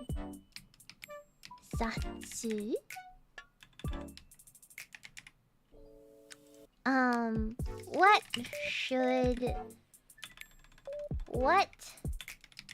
should we do? Okay, I put up a little poll for you guys. Good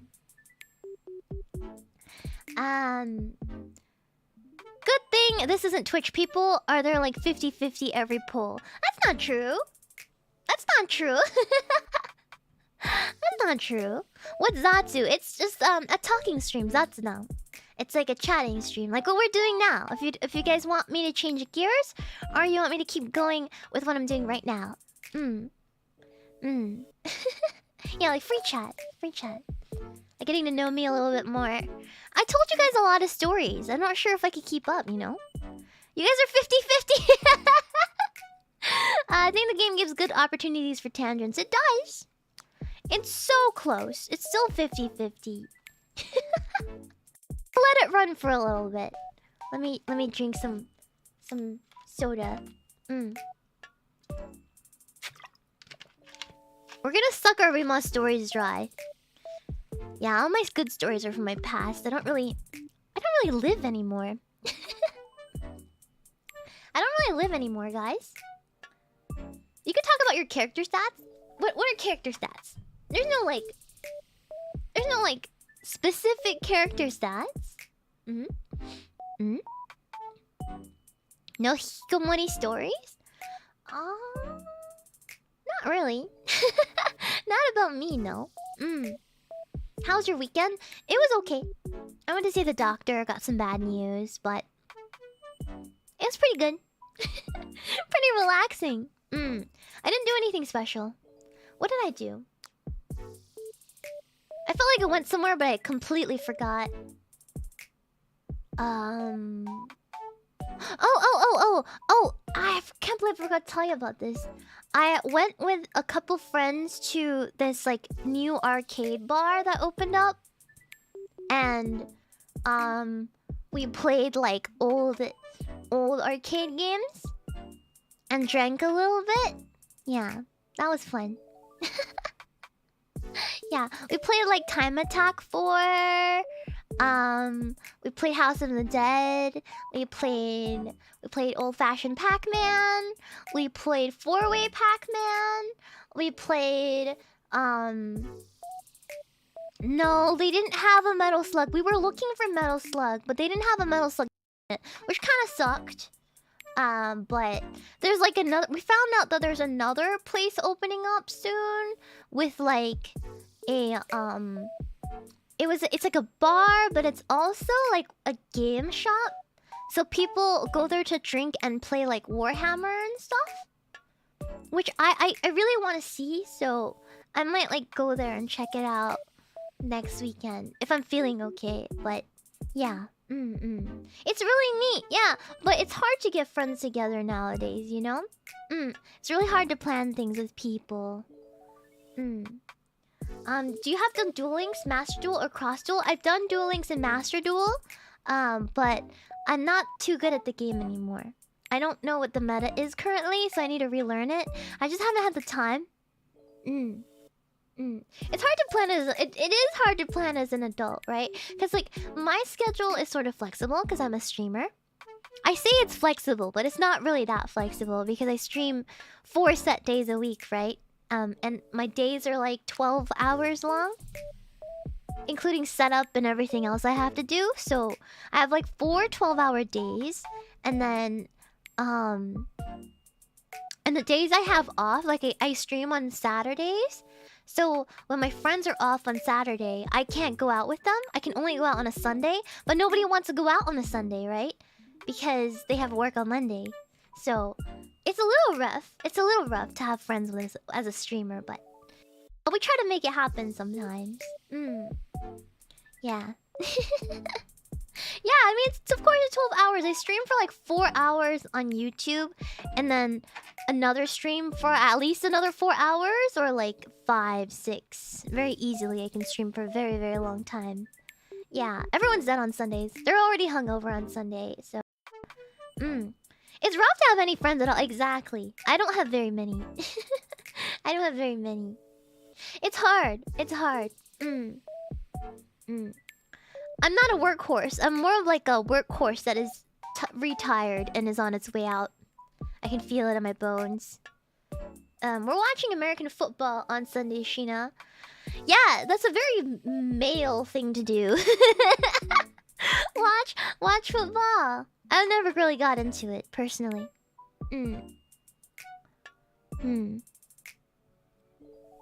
True friendship is hard to upkeep. True. Do coworkers count as friends? Depends. Depends. Yeah. My coworkers live very far. Irie lives sort of close.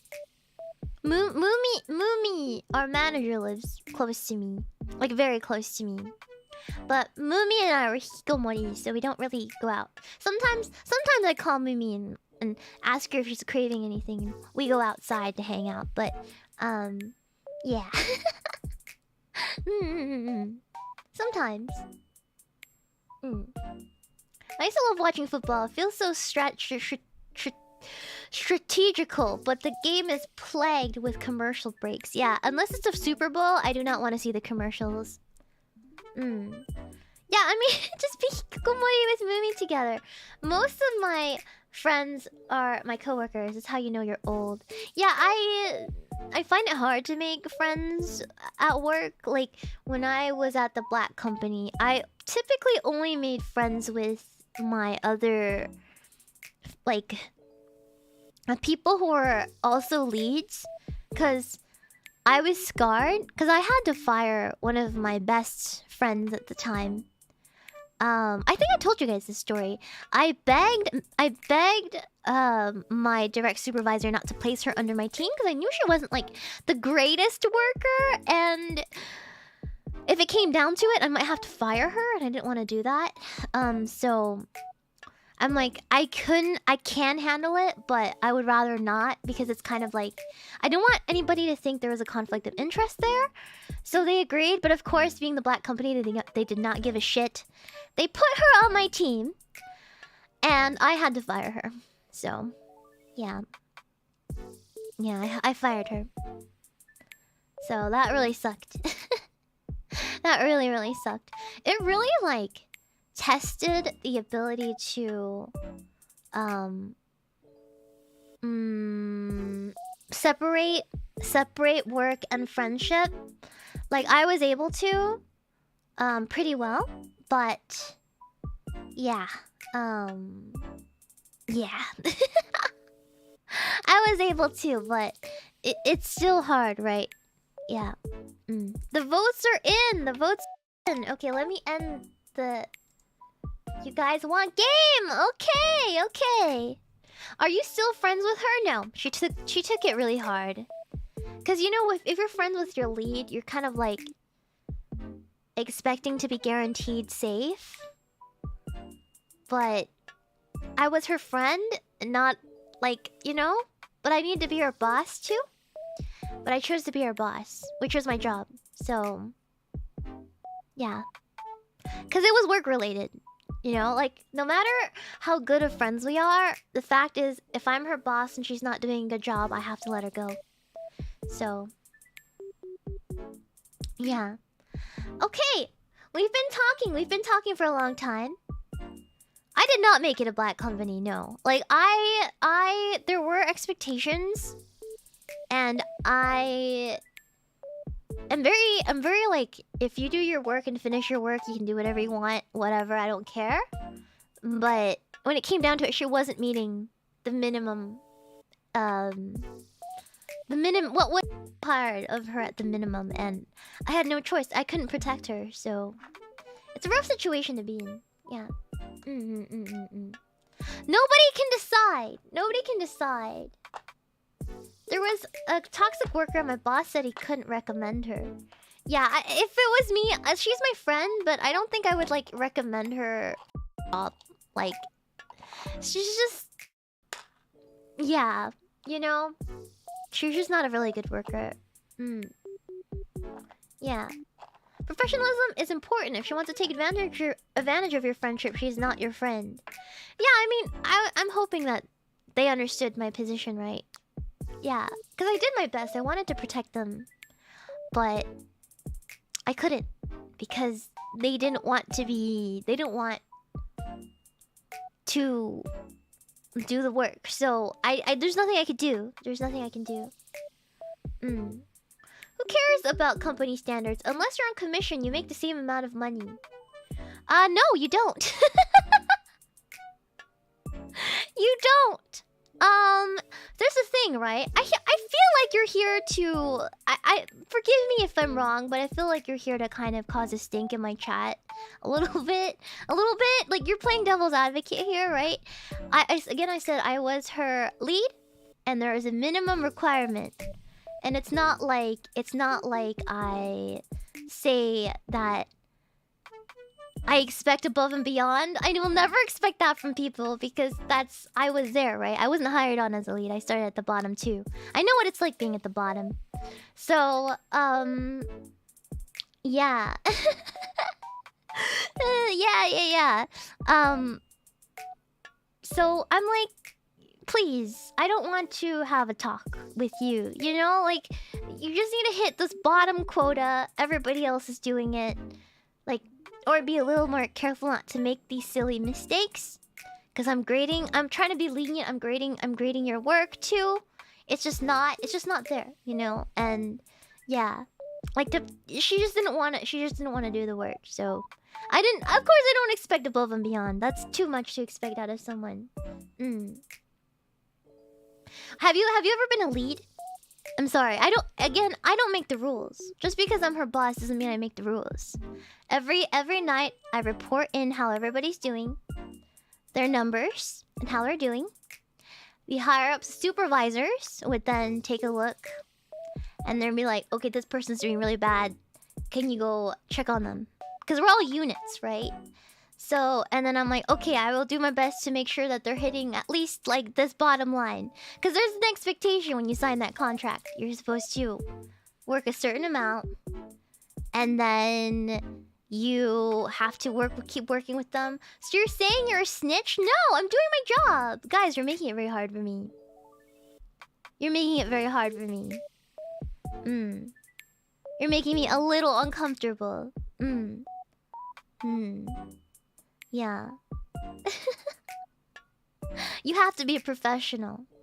You want to keep a job? You got to do your job. That's it. Yeah.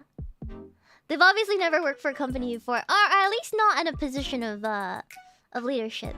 Because I get it. I get at the bottom, everybody's making the same money. Why do you have to perform over that baseline?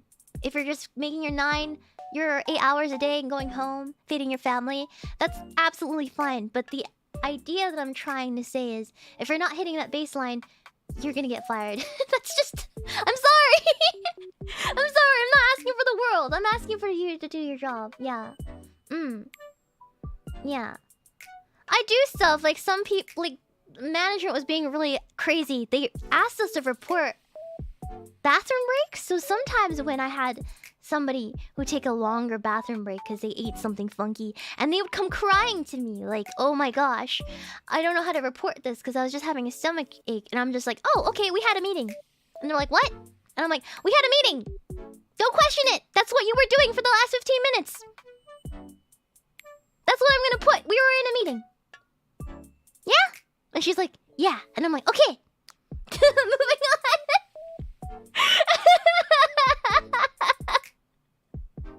So I did my best.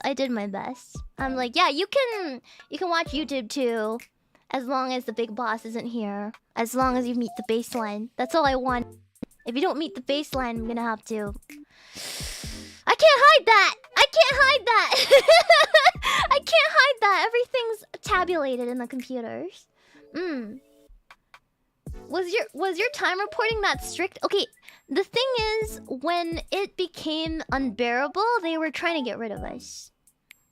So what happens is, they want to downsize the unit or the project, but they don't want to fire anyone, because if you fire people, then you have to take, as a company, you have to take the liability to pay severance, right, to that worker that you're firing. But you don't have to pay severance if you make the workplace so inhospitable that you're forced to leave. So at that point, they were implementing unreasonable rules, like no bathroom breaks. Yeah. Stuff like that. It's very common in Japan too.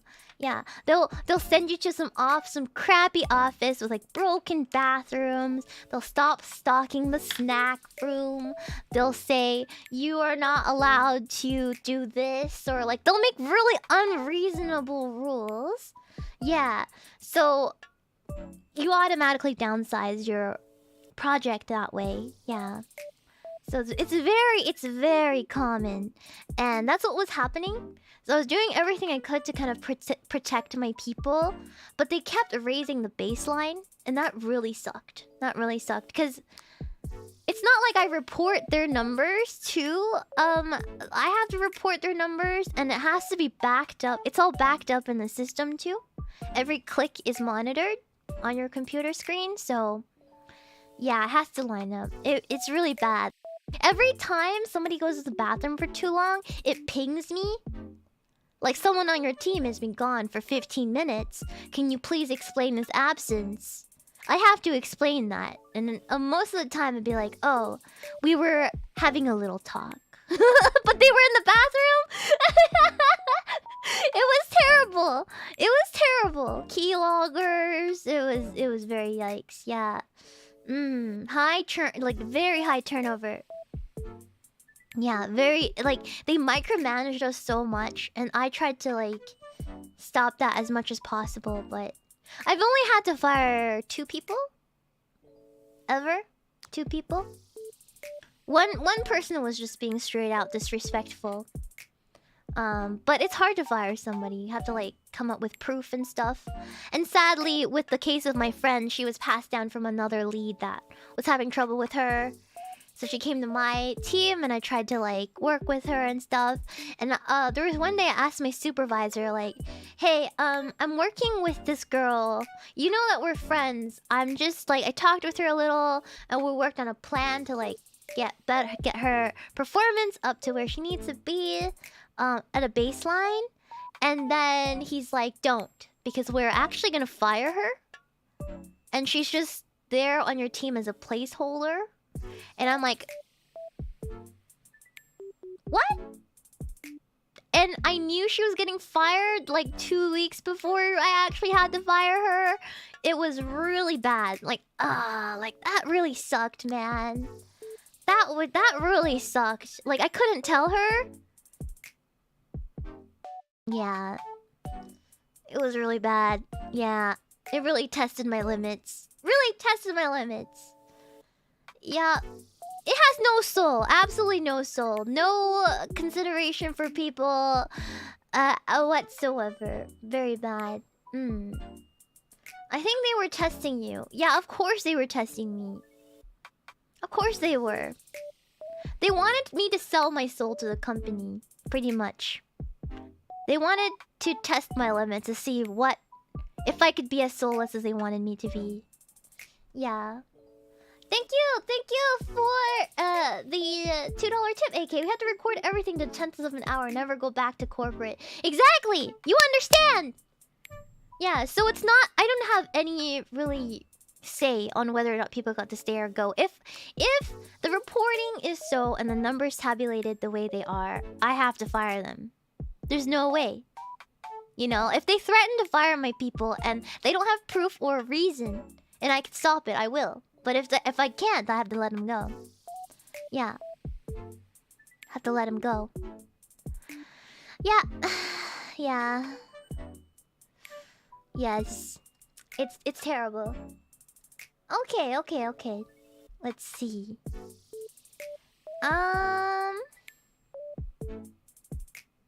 Hold on. Ha. Let's end the poll. It's still 50-50, you guys. You guys. You guys cursed it. You guys cursed it. Absolutely cursed. Would you guys give me a second to set up the game? We'll play a little bit of it. Game went over by 1. Really? 1%? Damn. Impossible.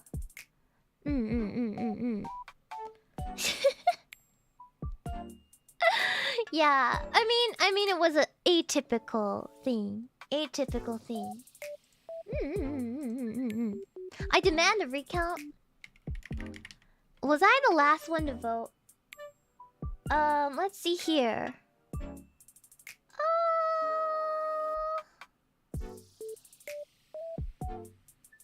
Okay. I will be right back. I will be right back.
Ah! Oh my god, the full screen is all messed up. Hold on. Pa!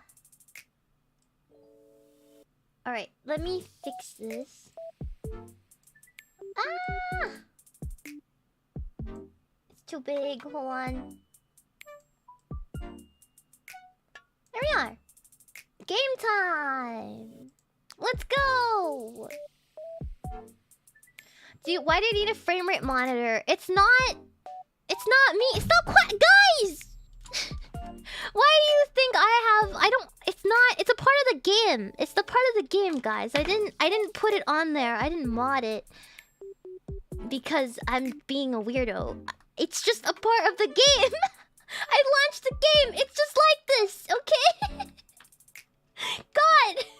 Why do I have to question everything that happens here, huh? I just launched the game and you guys are like, why are you like this? I'm like, why are you guys like this, huh? Why are you guys like this? Damn, jeez. Jeez. So cheeky. You guys are so cheeky. So cheeky of you guys. Okay.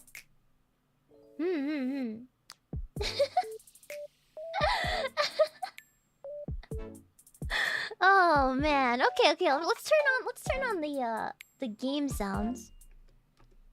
Oh my gosh, hold on. My Stream Deck has not worked since I updated my OBS. And I'm so mad. I'm so mad. Let's see. Let me know if this is a good volume, guys. Guys, it's a pixel game.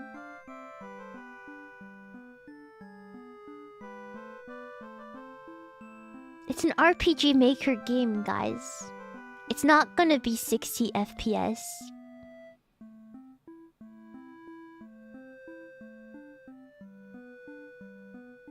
It's just not. It's not gonna be 60 FPS. No, guys. There's no better resolution. This is it. Yeah, no ray tracing. No, none of that. None of that, baby. Okay, enter. Welcome to Bad End Theater. On this stage, we shall be toying with fate. You will make many choices. Oh, wait, hold on. But first, allow me to explain how it works. To begin the tutorial, select whichever doll you like. I am a demon doll! I want to be a demon! You control the demon doll. You're a fierce-looking guy, minding your own business. How will you interact with the human doll? You will play nice, because the demon plays nice. You try to make friends with the human doll, but it kills you in cold blood. How ruthless. Wow, what the You found your very first bad ending. But don't worry, the story need not end there. Let's reset the stage and try again. This time, try controlling the other doll. I am a human doll. You control the human doll. You're a friendly little guy, just minding your own business. How will you interact with the demon doll? We're going to play nice. You and the demon doll are able to set aside differences and become friends. Why should I attack? Why should I attack, guys? Please convince me, chat. Why should I have attacked? Why should I have attacked? It'll be funny, not a good enough reason. We're gonna be a good person. Why, this isn't a bad ending at all. I should have written out this possibility. It's not just suited to my theater whatsoever. Now that you know how the story goes, you can set the doll's behavior in advance. As you just saw, these behaviors will automatically be set to what you choose during the last playthrough. But now you can turn each one on or off without having to replay from that doll's perspective. Yes, my theater actually doubles as a puzzle game. Now try turning the doll's behaviors on and off to see the different outcomes. Okay, the human doll, you're a friendly little guy. What happens if you attack it? Okay. Reset the stage. Okay, how about the demon doll? Let's attack the human. Oh, okay. Okay? What if I make this human soft, play nice, and then... Oh. Okay, I'm done. This is a tutorial. Yeah, I understand. Yeah, I get it. This game saves your progress automatically, so you just relax and collect all the bad endings at your own pace. Now, without further ado, let's start the show. Okay, let's see. You're the hero. You are a maiden. You're an underling. You are the overlord's so cute. She's so cute, guys. Okay, so the hero. You are the hero. You like to think yourself as a pretty reliable and swell guy. Your life has been rather ordinary, aside from the occasional heroic adventures, fighting evil monsters and whatnot. You were told a maiden from your village has been kidnapped. It's likely being held captive at the nearby demon overlord's castle. She's really cute. I would let her keep me captive. Who even puts up a village right next to where an entire demon army hangs out? You don't get it. You're happy to protect townspeople, though. You were born to play this role. Maidenless? You head off to your adventure to rescue the maiden, but the demon soldiers block your path. You could kill them to gain experience. You will do the dutiful thing. You bravely slaughter the evil creatures. You make quick work of the vile creatures who stood in your way. You feel much stronger now. After a long trek, you make it into the castle's front gates. You're faced with an army of demons. They all look very intimidating. There's no way to sneak past these monsters if you want to reach the Overlord.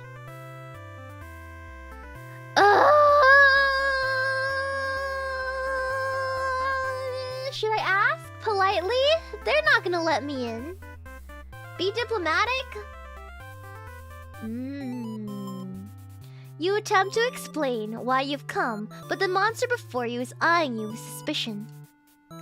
They can't help but notice the demon blood from earlier you haven't had the chance to wash off yet. Whoops. You have no choice but to fight the army in self-defense. Oh well, more experience for you.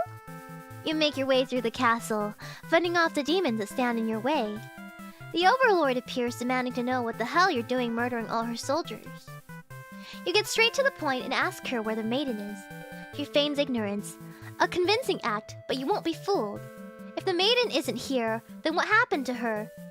You can only see one answer. The Overlord definitely captured her. In fact, it's possible she's already been devoured. Thinking about that poor maiden's fate fills you with hatred. You fight the Overlord with everything you've got. You've become strong from the hordes of demons you took down the final. The Overlord is almost no match for you. You cut her to pieces. What?! The Overlord has fallen. You breathe a sigh of relief, but your job is not yet finished. You search the castle. Unfortunately, you find no sign of the maiden within its walls. It's just as you suspected. She must have already been devoured. She's been eaten!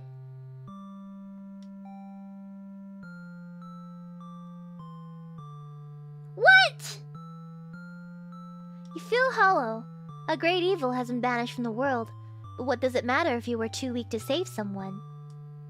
You stood alone amidst the carnage and ponder what it means to be a hero. You return to the Overlord's remains and wrap her head in your cape. And bring back to the village. Surely, your great victory will be celebrated.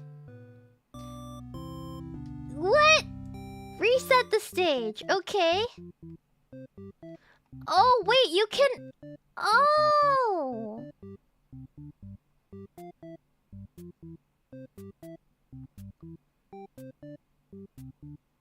So there's 41 bad endings? So there's 41 combinations. All the endings are bad. I know, but like, you get one last one if you line up all of them, right? Like, dutiful hero, and then like something maiden, something underling, something overlord, and it unlocks one of the major endings. Yeah. They can go very fast. Okay, let's keep doing the hero. Yeah? Let's try the other one. Okay. Let's run away this time. We'll flee like a coward. Forgetting your pride, you escape with your life. But you can't return home now. Your reputation will be ruined. You wonder how you will ever be able to rescue that maiden on your own if you can't even fight some lousy demon underlings. You take your chances at the castle. You're a hero after all. This is your job. After a long trek, you made it to the castle's front gates. You're faced with an army of demons that all look very intimidating. There's no way to sneak past these monsters if you want to reach the Overlord.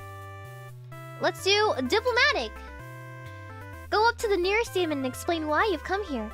They stare you down and you feel very uncomfortable. But they seem to trust you and escort you directly to the Overlord's chambers. That was easy. Is she pretty? The Overlord is alone. You ask about the maiden, but the Overlord doesn't seem to know what you're talking about. Was she really never here? You wonder what could have happened to her. She's cute! She's cute! She looks like Remy and I made a child. She looks like Remy and I's child. The Overlord says that she wishes she could help you, but you're the first human that's come here in forever. At least that she knows of.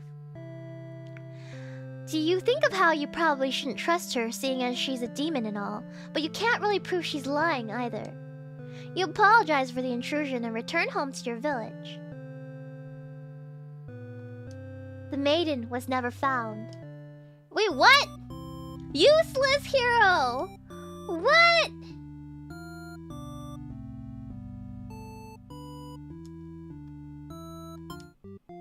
What? Does he have another ending? He's maidenless in every ending. There's one more combination, I think. There's one more combination. If I flee and then slaughter. Yeah, and then I can slaughter them. Okay. She feigns ignorance, a convincing act, but you won't be fooled. If the maiden isn't here, then what happened to her? Oh, wait. Okay, you cut her to pieces. Okay, nothing happens. Same thing happens. Nothing happens. Okay, we gotta play the other ones. Okay, let's see what happened to her. You are a maiden! You live in a peaceful village next to a spooky demon overlord's castle. You were told that you're fated to be captured by the Overlord one day because you're a beautiful young girl. Demon overlords apparently love capturing those. For some reason, this expression reminds me of Irie. It's very... no thoughts. This village is messed up. You think of how you haven't heard of that actually happening to anyone, but maybe the demons just haven't been given the opportunity? Who knows? You are in a church. You pray to your god, asking why you have been born into this role of maiden. You respect the divine plan and all, but you're really curious as to what the point of it is. You are impatient. Meeting a demon actually sounds pretty gosh darn exciting. Maybe you'd understand your role better if you were just to hurry up and get captured already. You leave a note and venture forth to find a demon just to, you know, see what happens. Not long into your little adventure, a demon underling appears before you. It looks pretty scary. No, it doesn't! It's just a little boy! It's just a little boy! Be polite. Let's be polite. You tell the demon your name and explain that you're a maiden from your village.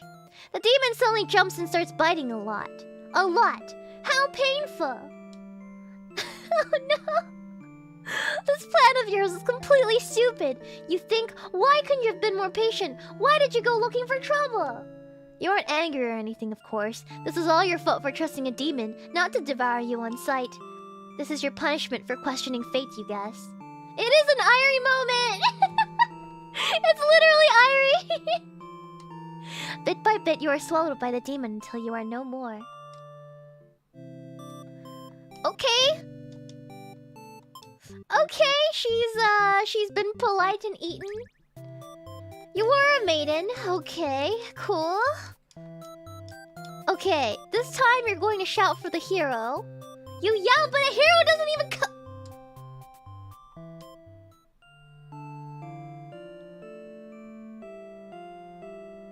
What? She just gets eaten again, right? There's only one decision.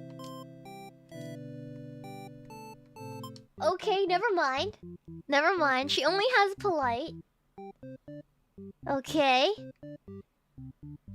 Finish what thought? I forgot already. Senior moment. Yeah, the maiden just dies. That was boring. It was you! It's you, Irie! It's you! 100% it's you! That's totally you! You are a demon underling, in service of the Overlord. You aren't particularly strong, but not particularly weak either. That's what your friends tell you. That's what they tell me! I'm not particularly bad at the things I do. I'm just not particularly good. Is Irie drunk? Is she drunk? Your job is to guard the castle and keep the humans away. It's unbearably boring. Who's the handsome guy next to you? I don't care about the little one. I want to talk to the other one. Heroes rarely come all the way to challenge your overlord anyways. It's a lot of standing in one place staring into nothing. You feel like you're gonna go crazy if you don't get a break, so you decide to ask the overlord for a day off. That's a woman? Okay, well give me the woman instead. She's texting and driving? No, Irie! Don't die! Don't text and drive! Don't do that! Your fans are gonna kill me if you die because you're texting me, okay? I will never live that down. The antis will destroy me. Okay? Your antis will eat me alive. It's true! It's true. Exactly. You have to be responsible for the scourge that you will unleash upon me upon your death. In my chat. No! Like, they'll turn into antis. The Irie fans will turn into antis if she dies in my chat. And then I'll be forced to graduate. You know? You know?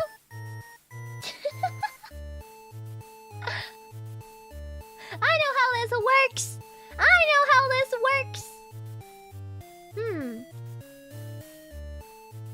She gives you an earful about responsibility and unquestioning obedience. You wait for her to finish her lecture before returning to your post. What does she know about anything? Who made her the boss of everyone? You complain about the Overlord to your friends! The Overlord runs a black company! They agree that she's kind of a snob. Totally deserves to be kicked off her throne. You only wanted to vent your frustrations, but the conversation somehow turned into an assassination plot. You should probably steer this in a responsible direction. Let's not. You tell your friends you're totally not serious about this whole thing. You're totally cool with the status quo. After all, life must be pretty dang good if the only thing you have to complain about is that you live so comfortably that there's nothing to do. The others nod. But don't seem convinced. You see a coup d'etat would be more effort than it's worth. But you're still gonna be a rebel and sneak out of the castle. Your friends praise your mischievous ways. And the change of atmosphere excites you. You spend some time rolling around in the grass, wild and free. As you make your way along the path to the nearby human village, you encounter a maiden. She seems very frightened and screams for a hero to come save her. You consider your options. Tell her to quit yelling. This is so cute! When the maiden replies you're not going to hurt her, realizes you're not going to hurt her, she regains her composure. Now she started talking to you like your friends or something. You don't understand humans at all. He has Pipkin. Aww! You speak the same language, of course, which has always confused you, because why is there conveniently only one language in this world? If demons and humans have independent societies, wouldn't it make sense for them to each have their own language? The maiden is going on and on about some kind of destiny she's trying to fulfill. The bottom line, from what you gather, is that she wants you to take her to the Overlord. Sounds like it could be interesting. Besides, you have nothing better to do. Satisfied with your day out, you take the maiden back to the castle and present her to the Overlord. The Overlord asks where you found the maiden, knowing full well you left the castle and weren't supposed to. You apologize for disobeying her, but hope that the maiden is an interesting enough present that you may be forgiven. The Overlord nods and says everything is cool, as long as you'll always listen to her from now on. You're impressed with what an easygoing boss she is. You mention how you can't believe you and your friends even considered overthrowing her. She gives you a look and says, "That was just a joke, of course." She smiles and dismisses you. You decide it's about time for a nap. The Overlord is really cute. I love her. I love her so much.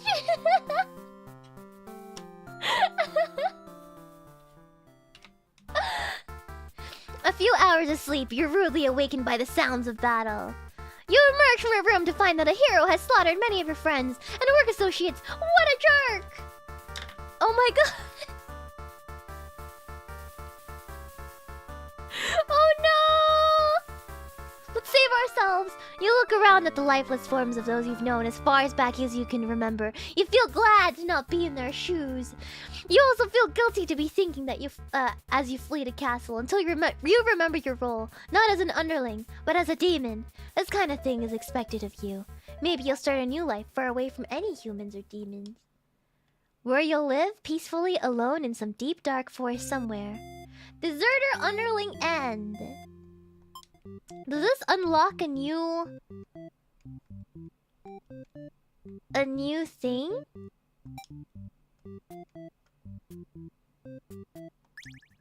Wait, no. Can I set him to be diplomatic? Yeah? Polite? Let's do a disloyal? Let's see if we can unlock... I did...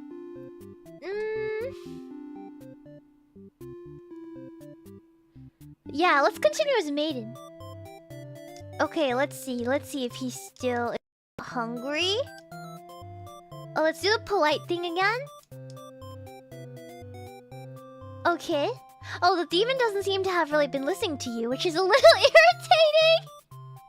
He's very cute. He's a very cute little dude. They agree to take you to their master nonetheless. After a long walk to the castle, you're introduced to the Overlord. She lectures the underling that you brought here, who was apparently told not to leave their post. You wonder what cruel punishment awaits them, but to your surprise, she lets them off easy. The underling is dismissed, and the Overlord turns to you, looking very interested. You explain why you've come. She squints at you. It turns out she never had any plans to capture maidens, or anything else that would agitate the humans. You wonder for a moment she might be lying, but it doesn't seem like it. Still, it doesn't make any sense to you. You've always been told that demons would one day seek you out, something awful would happen, and a hero would come to your rescue. You don't want to believe you've been lied to all along. Maybe it's just that you haven't been maiden-like enough. You ask the Overlord what you should do to be more suitable maiden. But she doesn't seem to understand. Just go home and stop worrying about destiny so much. Ah, good advice! She's so nice. She's my favorite so far. She's my favorite. She's so good. Don't worry about it. Kumbaya. She makes it sound so simple. She has no anxiety at all. Yes, this Overlord seems like the complete opposite of you. You want to learn more about her and how she thinks. You insist on staying to talk to her more. The Overlord tells you again that you should get lost. How rude! You just got here. It's Irie and me. It's the same personalities!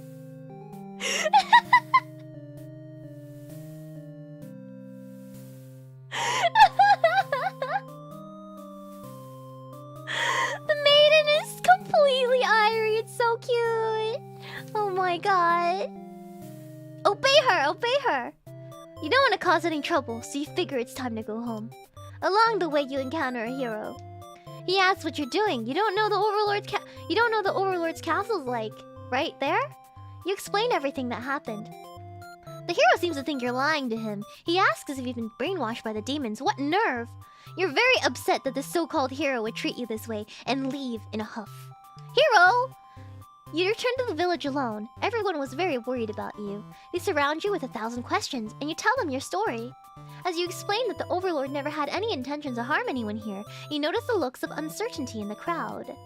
People are whispering things to each other while you speak to them. You are loudly interrupted by an older man. He rudely calls you a demon sympathizer. The crowd is growing unruly. You don't understand. You've only told them the truth. Do they not believe you? Everyone begins speculating that was what must have actually happened. They weave elaborate lies and ask you to prove your innocence.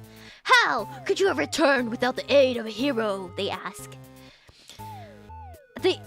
You could not have possibly escaped the Overlord on your own without harm. You must be conspiring with the demons, trying to trick everyone into believing they aren't the horrible creatures that we know them to be, so they say. How have the people of your village always been this blinded by their fears and hatred of things they've never cared to know? You wonder how you missed that before. You are seized by the crowd, and the voices from all sides are calling for public execution. You are to be burned at the stake. What? This is dark! This is dark! You don't want to die. You wonder if it would have been better to hide that truth. You don't like the thought of that. You've always lived so honestly. So why has this happened? Why are you being punished? You hear the dissenting voices of your family and neighbors, but they, like you, are powerless against the momentum. They can only watch as you burn, and you can only cry for them. You are so sorry.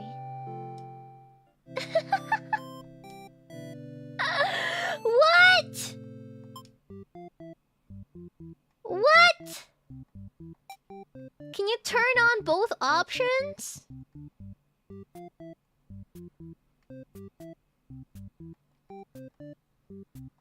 Huh? Polite and obedient are pretty much the same thing.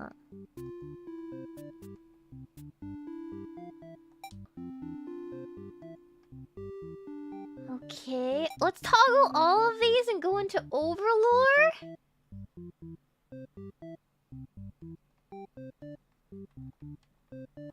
We'll try the Overlord. Oh, she's best girl. She's best girl for sure. Look at her. She's so cute.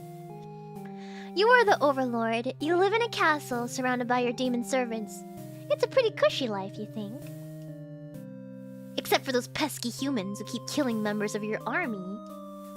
There's even a role called Hero, whose whole purpose in life is just to dethrone you. What's their deal anyways? You've actively avoided pissing off the humans in hope they'll leave you and your army alone, but they never do. You're still new to the whole Overlord thing, if you're quite honest with yourself. You don't really understand the politics of it. But you remind yourself that everyone's just doing their best to fulfill their roles. You won't let them bait you into being the evil Overlord they expect. You think you're pretty cool and mature to hold yourself to a higher standard like that. She's so cute. She's so cute. One of your underlings walks into your room, totally interrupting your thoughts about how awesome you are. They're saying something about how boring it is to stand in one place guarding the castle all the time, especially since no one ever comes here anyway. You see their point, but the way they're whining about it kind of bothers you. What to do with this underling? Let's grant them the day off. You tell them to go take a break from the stifling castle atmosphere and refresh their dark soul. Dark soul.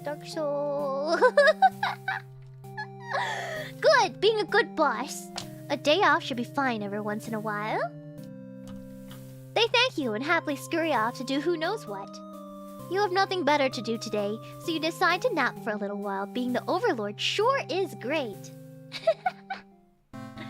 You awake to a huge commotion outside. A hero has shown up and started totally murdering your soldiers. What the hell, guy? You rush out to the battlefield to confront this jerkwad. You curse at him and very rudely inquire his reasons for doing this. The hero yells at you, demanding you return the maiden you're holding capture. You don't know what he's talking about, but you can't forgive his actions. You do battle with the hero, but he has grown strong from cutting down your army. You are unable to defeat him. Decisive swings, he stabs and cuts you to pieces. You fall. You have failed your subjects. You spit curses weakly. You wish you'd been stronger. Maybe you were never suited to be the overlord in the first place. The truth was, you were never that much more powerful than the demons who served you. It was the title, the control that gave you strength. These are the thoughts as you are swallowed by the darkness. No! Best girl, come back! No! No! No! Let's do a diplomatic hero and an obedient maiden. No, polite maiden. We'll do a hungry underling. We'll try tyrant again. Oh no, let's do disloyal. Can we unactivate both of them? We'll try this way. Let's do this. You are the overlord. You live in a castle, surrounded by your demon servants. It's a pretty cushy life. Okay, blah blah blah blah blah blah blah blah blah blah blah blah blah blah blah blah blah. You will grant them the day off. Tell them to go take a break. Okay, right bumper is skip. No, it doesn't work. Doesn't work. It doesn't work. Doesn't work. Can't skip. Perhaps I'm not performing a role well enough. How can I become more maiden-like? You don't really understand the question. You think this world puts way too much focus on destiny and junk. Just go home and stop worrying about it, you tell her. The maiden seems to be having a hard time wrapping her head around this. She insists that she stay and talk to you more. You feel warm inside as she looks into your eyes. This is the first time a human has looked at you without contempt. You wonder what to say. Ooh! Let her stay for a while. You can't bring... She's so cute! You can't bring yourself to send this maiden away. She just got here. You enjoy a nice long chat with her, sharing stories about your kind. She expresses her surprise that demons are not all what she expects them to be.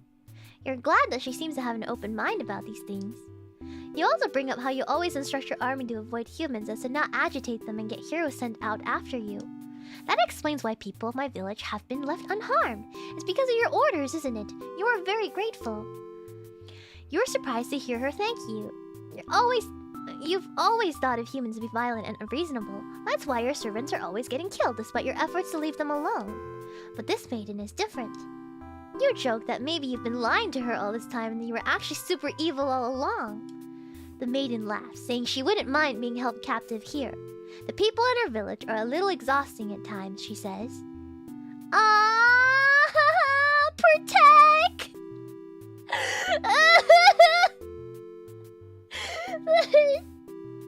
It's so cute. You can't tell if she's into you or not. Ah!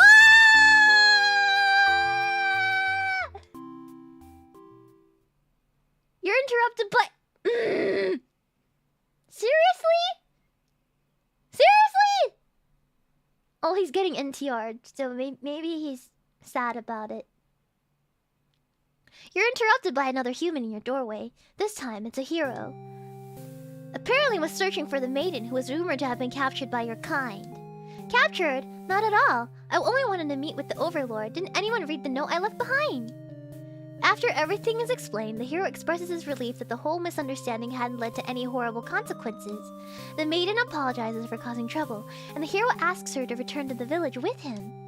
Confusing feelings well up inside your heart. You're surprised that you had one of these to begin with. You don't want the hero to take the maiden away from you. Oh!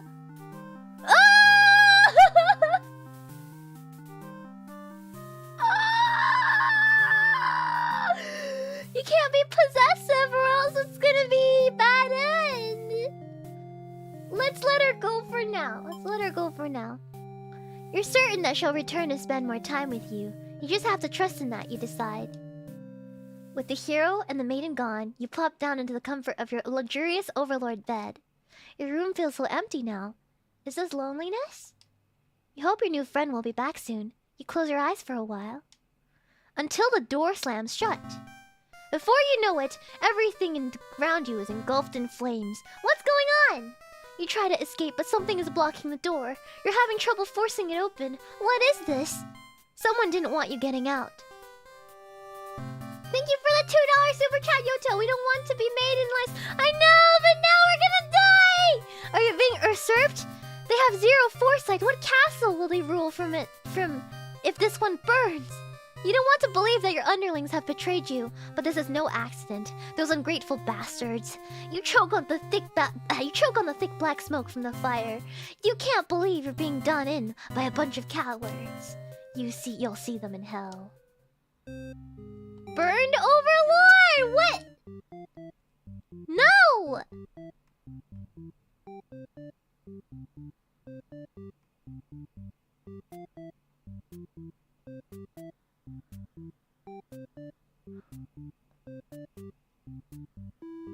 Let's try the other one. Let's try the other option.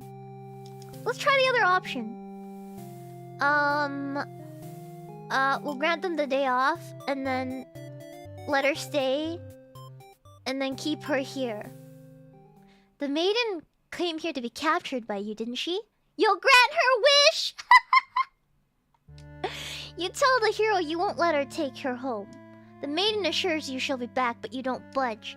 The hero is cautious now. If you won't let her go, maybe you demons are evil after all. And if you are, I'll be forced to vanquish you. You have no choice. Destroy the hero before you can steal the maiden away. She's frightened. You don't understand why. Didn't she say she prefers the place to her village? Now she doesn't have to leave. You take a step forward towards the maiden, and she walks back. She backs herself into a corner. You don't understand. She wanted to stay here with you. The hero was trying to get in the way of that. You had to kill him. Y'all be sure to keep this maiden very safe from now on. I did this for you.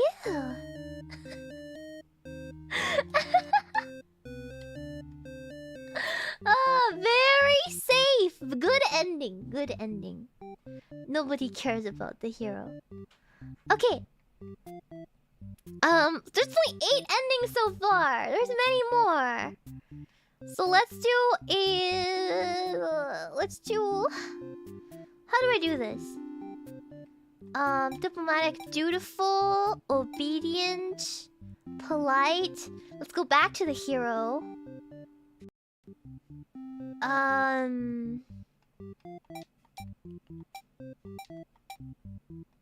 Let's try this. Let's try this. Feel like a coward. Okay, a maiden. Okay, a maiden. On your way to the Overlord's castle, you spot a maiden heading back towards the village. She could not come from the Overlord's castle, could she? This may be the exact maiden you're currently seeking to rescue. You approach her with curiosity. You ask the maiden what she's doing. Doesn't she know the Overlord's castle is like right there? It could be dangerous. The maiden explains that she spoke with the Overlord, and it turns out that the demons never had any diabolical plans to harm the village or anyone in it. Let's trust her. You have no reason to assume she's lying to you. Let's trust her. She's very trustworthy. You have no reason to assume she's lying to you, even though her story's kind of hard to believe. You feel like you should trust her. You tell her you're pretty surprised that everyone has been wrong about demons all along. The townspeople must be informed of this immediately. The two of you return to the village. They had all been so worried. They praise you for your bravery. But the maiden quickly sets the record straight. There was nothing she needed to be rescued from in the first place. The villagers look to you for an explanation. You politely inform them. It isn't your story to tell. You merely ran to her on her way to the castle. She explains that the Overlord isn't interested in capturing maidens or anything of the sort. The villagers turn to you again in disbelief. They aren't being subtle about how little they trust this maiden's story. You totally believe her, but to placate these fair citizens, you volunteer to speak to the demon personally, just in case. The crowd breaks into hushed whispers. You're too busy thinking about what a great and reliable hero you are to hear what they're saying. The town's elder's voice breaks out of your thoughts. He implores you to meet with the overlord immediately, and says they'll all keep an eye on the maiden until you return. You figure that sounds alright, but the mood is kind of intense for some reason. Did you miss something? Are they gonna burn the maiden? I don't trust this guy.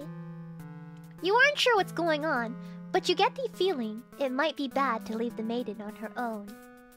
But she suddenly takes off running. Oh, you thought, the two of you were in this together. Her actions have convinced the crowd that she's obviously a liar and a witch from the start. The people are shouting for you to hunt her, and the demon friends down already, but that doesn't sound like a very heroic task. You can't help but feel these people are wrong. It's up to you to catch up to her and talk to the demons in order to clear up this misunderstanding. You valiantly dash after the maiden towards the overlord's castle. But you were too late. Through the unguarded gates, you spot a group of demons surrounding a body. The maiden. She was a fool to have trusted the demons after all. Maidenless behavior! Maidenless behavior! All the villagers, maidenless, disgusting. Your hero blood is boiling. You'll avenge her death. You charge through the gates to eliminate every demon you see. What the fuck are you doing, killing all my soldiers? The overlord is angry. You vow to exterminate her and all of demonkind. You clash again and again, but the overlord isn't going down easily. You're both dangerously low on health when everything goes black. Your quest has come to an abrupt end. Unlucky hero end! Okay. Okay. Okay, that kind of sucks. That kind of sucks. Not gonna lie. Select tyrant? Select tyrant? Let's do the underling. Okay. Let's not overthrow her.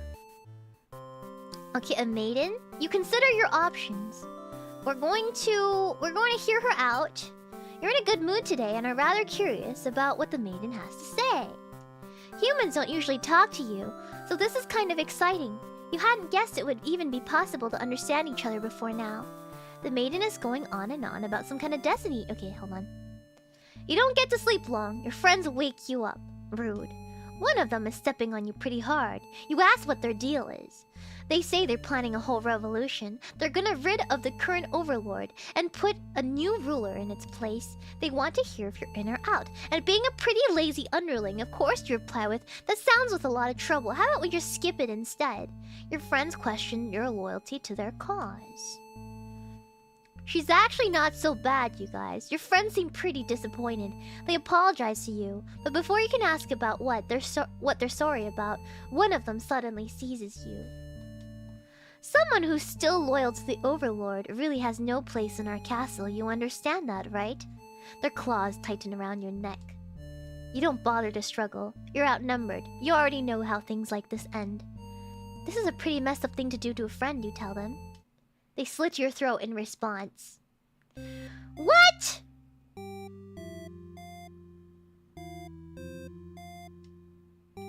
You relate to the lazy underling. He's a pretty chill guy.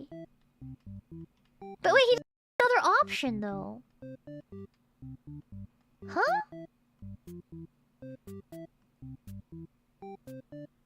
Huh?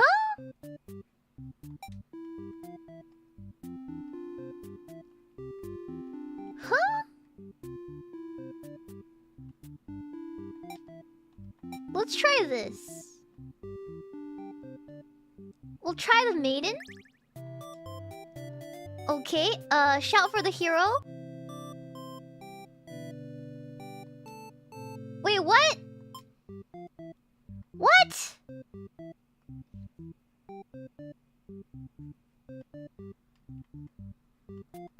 Do I just select these options until I find something? What?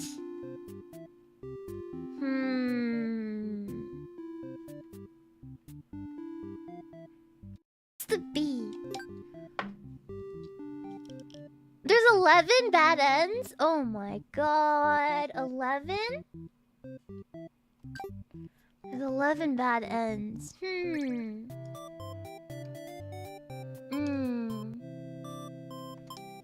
But when does the hero come? When does the hero come? Hungry on the big blocker.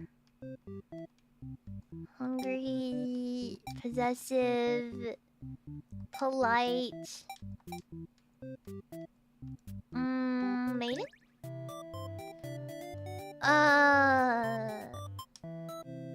No, no. There's a map? B menu? No. Backlog? No. Yes. Huh. Dutiful, obedient, maybe? Disloyal? And will make her a tyrant? Yes.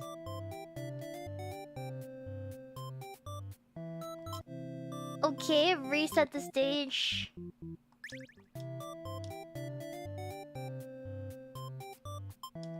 Okay, never mind. Hungry just blocks you.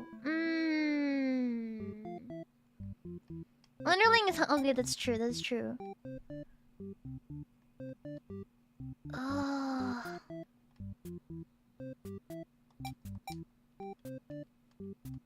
He's trusting and diplomatic, but not dutiful. She is antisocial, but not a tyrant.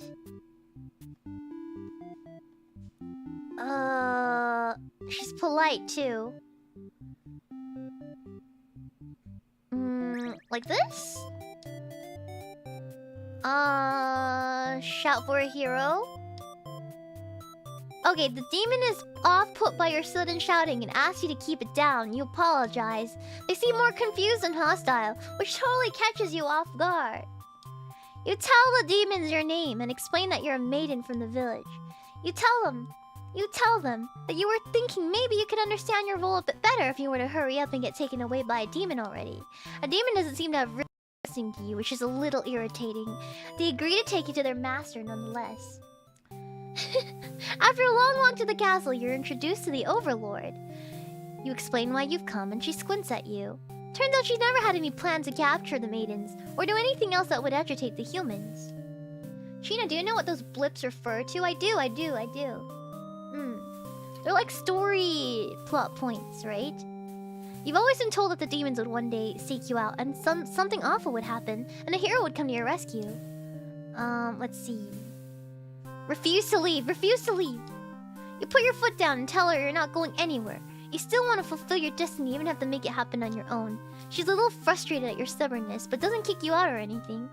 The Overlord shares many stories about demons with you. As it turns out, she commanded her demons to avoid any towns and villages. She didn't want to risk giving the humans any excuse to send a hero out after them. You realize that must be why you've never heard of any demons attacking your town. You express your gratitude to the Overlord on behalf of your village. She says that you can thank her by telling the humans to stop raising heroes. She's tired of her servants getting killed off by them. You've always thought demons were violent and unreasonable creatures, but it seems the Overlord could say the names of humans. You may be different, but really they're just trying to live their lives the same as you. You feel like you're starting to understand things a lot better. But maybe everything I've said was to deceive you and the other humans. What would you do if I turned out to be super evil all along? Even if she were to capture you now, you think this place is far more interesting than the way things are back home. You kind of like not being told to expect demons to come after you all the time. You feel free. Honestly, you've always kept to yourself, but spending time with the Overlord has been very nice. You feel butterflies in your stomach. Get married already! As you think of that, a hero enters the room. You're super surprised to see him at first, until you realize he must have been sent to retrieve you. Confused, the hero asks what's going on. You explain the situation, reassuring him that you were never in any danger. The hero expresses his relief that his whole misunderstanding hasn't led to any horrible consequences. You apologize for causing trouble, but really, didn't anyone read about the note you just left? Jeez. The hero asks if you'll return to the village with him to give everyone the news of your safety. The Overlord allows you two to leave, and you give her a little wave as you exit the room. You'll be back soon. Near the castle's entrance, you spy a group of suspicious demons congregating. They're all talking about assassinating the Overlord. You have to warn her. But the hero shakes his head. He says that if this is the true nature of demons, the world is better off with less of them. What?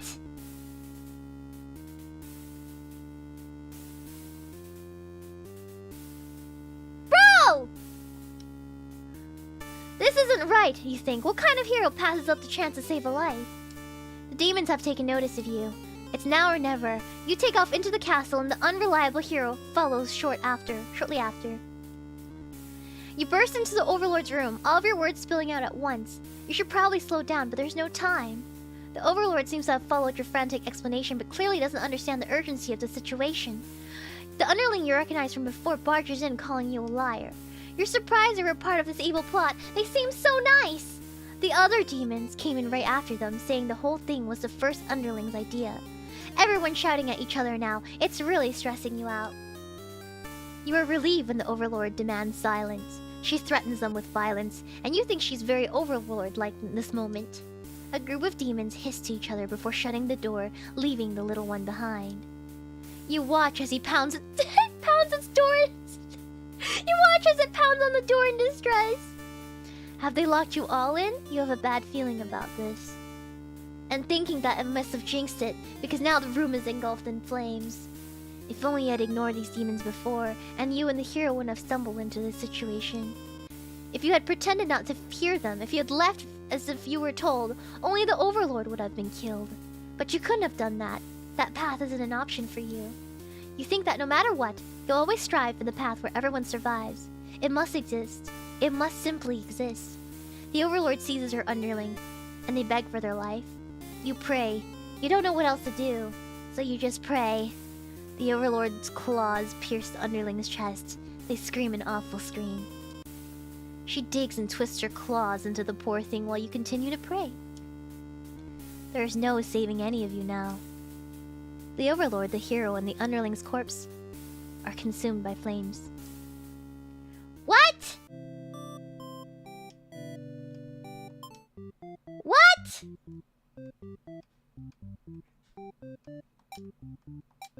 Do I get another option if I do this?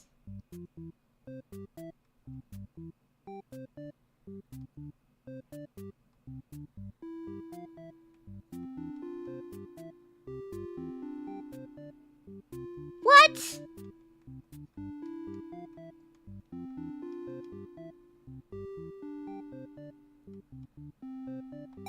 I don't want him to slaughter the demons.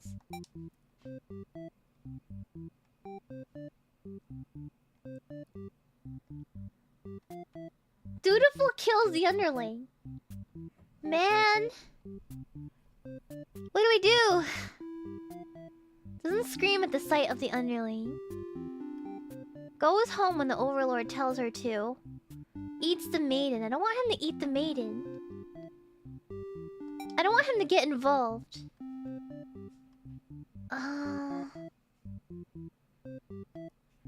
He doesn't. I don't want him to slaughter anyone. He believes the maiden.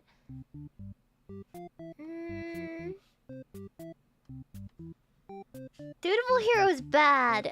Ugh. Doesn't allow the underling the day off. Tells the maiden to leave. Possessive?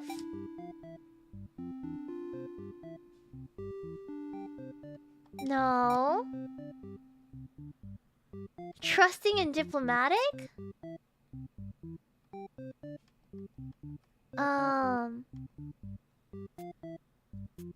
Yeah, I don't think there's a map. Hold on, there's a thing here. There's about, but there's not really anything. This is complex, right? There's a lot of options here. Doesn't allow the underling a day off.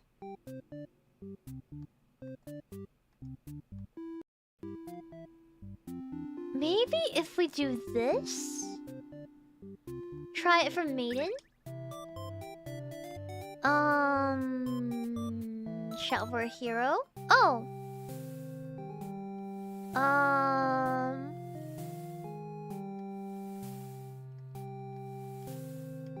Refuse to leave?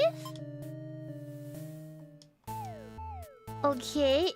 Oh, you stop in your tracks. A castle is engulfed in flames. It's the Overlord light, right?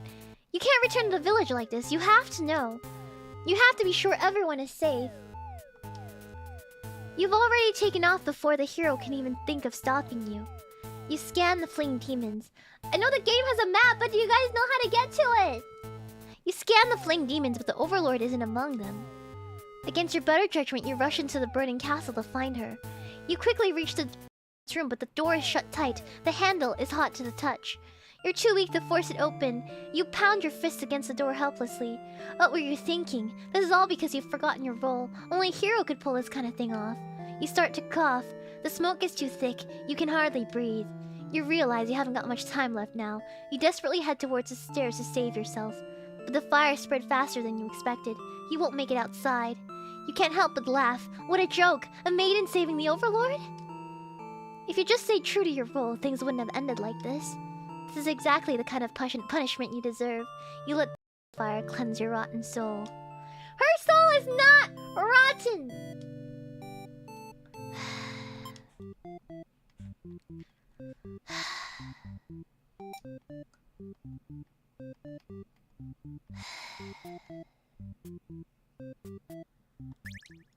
Let's try this. Okay. You refuse to leave. A hero barges. Okay. Demon blood? Something horrible has happened? Confused, the hero asks you what's going on. You explain the situation, reassuring him that you were never in any danger. The Overlord has walked past the hero and out of the hall. She's wailing. You can only guess what kind of horrible scene that's left for her. The Overlord tears the hero apart in retaliation. You watch silently, unable to scream. The Overlord, who had just been getting along with you so well, has killed another human right in front of you. It's clear now you've been deceived by her sweet words. Demons are ruthless monsters after all. You somehow manage to slip past the Overlord and make it out of the castle, of the blood-soaked castle. You never look back. Escaped Maiden and A. What?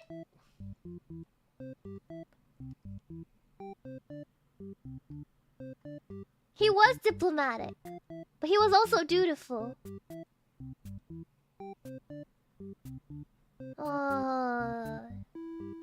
That's dutiful hero. Maybe diplomatic? Hero-less behavior. Yeah. Let's try it again like this. Refuse to leave. No, it's the same thing. Polite maiden and go hero? Okay, let's try that. Let's try that. Polite. Polite maiden. Try.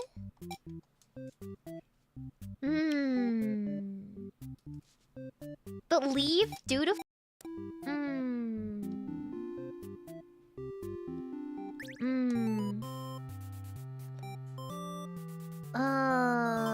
Flee?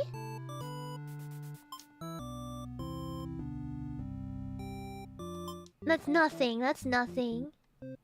Oh, hungry, he eats the maiden. Okay. Maybe if I do this... Flee? Oh, amid some casual conversation when you barge in. You all look at each other in surprising confusion. This is no time to hesitate. Ask the maiden what's going on, right? The maiden explains that she was never actually captured, that she came here on her own volition. That was pretty dangerous of her to do, but no one got hurt, so at least there's that. You ask her to return to the town with you to reassure everyone of her safety. The Overlord allows the two of you to leave, and you casually exit the castle. You try to make conversation with the maiden, but she's been pretty quiet since leaving the Overlord's room. Is she shy? She suddenly stops in her tracks, and you turn your head to see what the deal is. The Overlord's castle is engulfed in flames!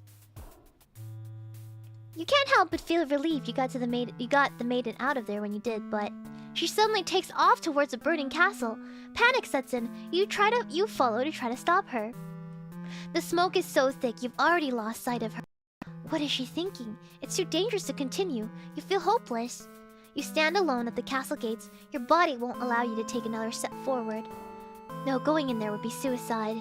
You'll return to the villagers and tell them there was nothing you could do. You were too late. The maiden was claimed by the demons. Wait, what?!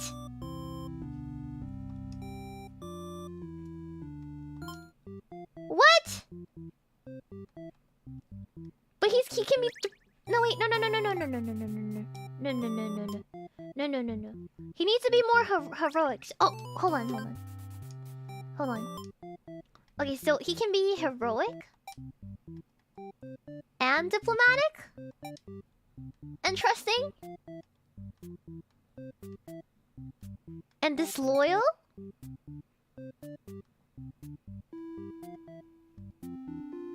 Right?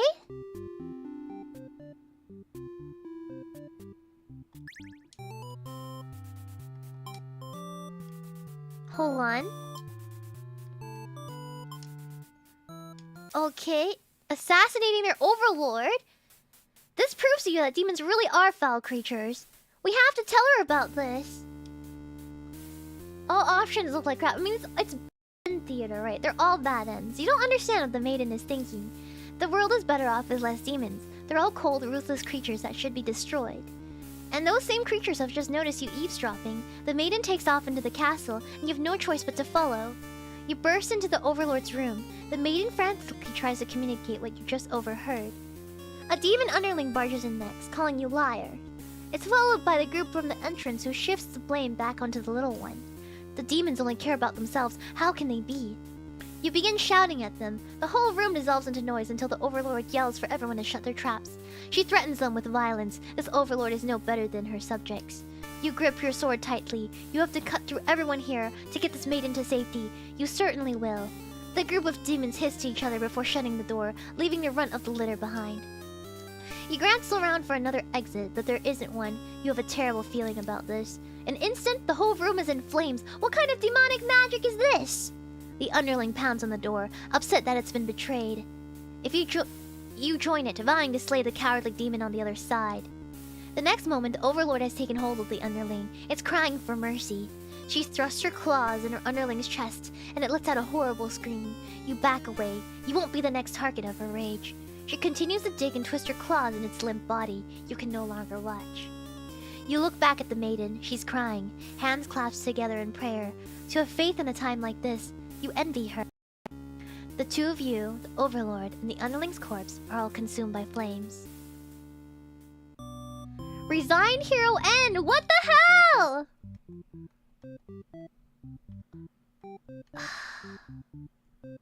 Ending map is in the top left corner. It's B, right? Oh! Oh! Okay. So we've unlocked...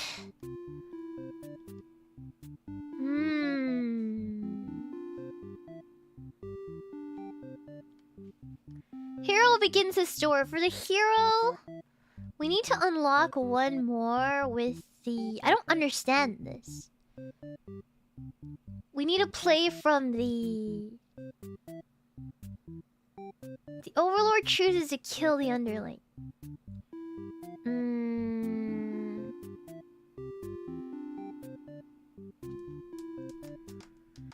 Are the red ones the ones I've... No, the yellow ones are the ones I've tried, right? I can't move through it. No, I can't. I can't move through it. I can't scroll through the tree, guys. Oh, wait, I can. Wait. Okay, my controller just died for a second. Hold on. Huh? I can use my mouse though. Hero flees from the demons. Hero is left into the castle without issue. Hero reached everything is fine. Possessive?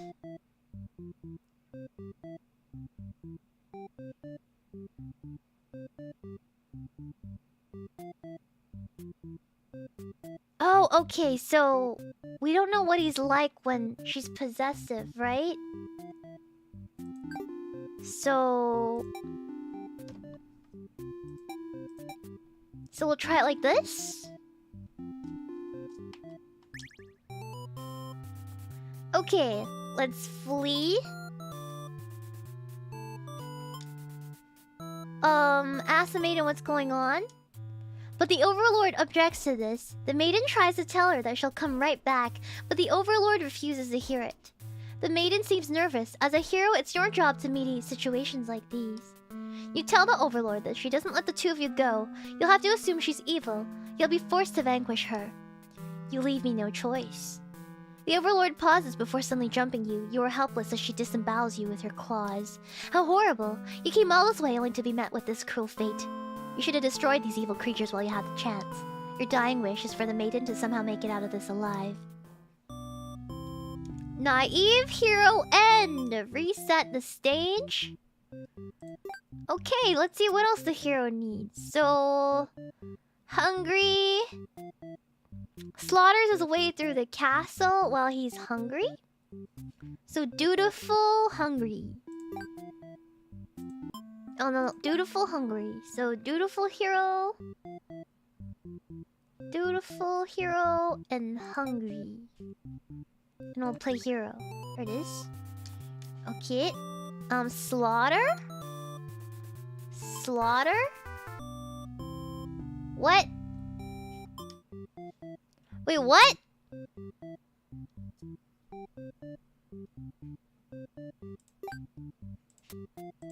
Wait, what?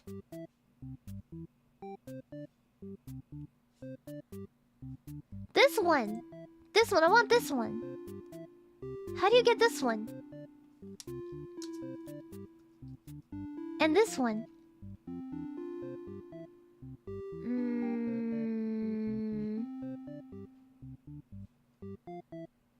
Oh, these are the ones I already got? Oh, okay. So now... okay.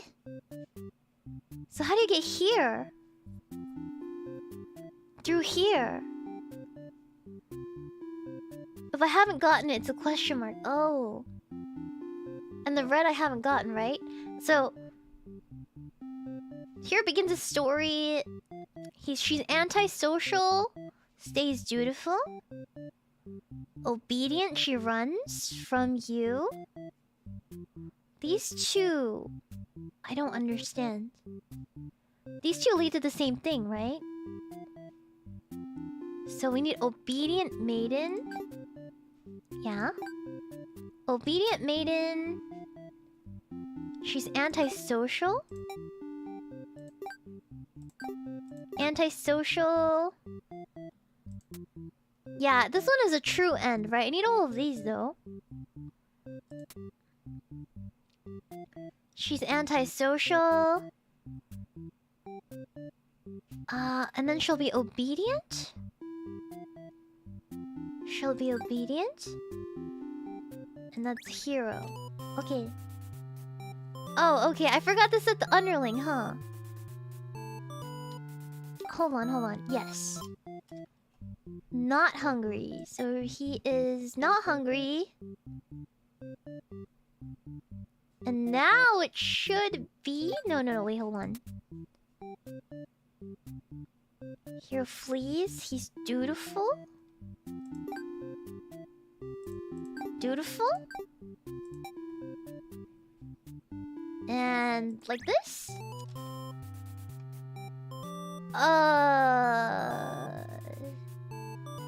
Dutiful. Okay. You're on your way to the Overlord's castle. You spot a maiden heading back towards your village. Okay, she runs from you, you wonder what it's all about, but then you remember you're covered in demon blood. Okay, not wanting to look like a crazy person chasing after her or anything, you nonchalantly walk back to town. As you walk past the town square, you notice the whole village is crowded around. Is that the maiden you saw earlier? She's bound to a wooden stake. The crowd is in a frenzy.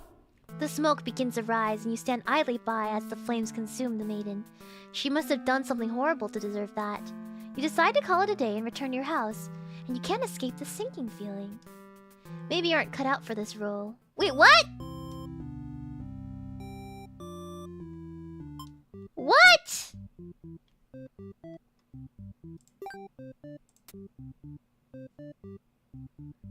What?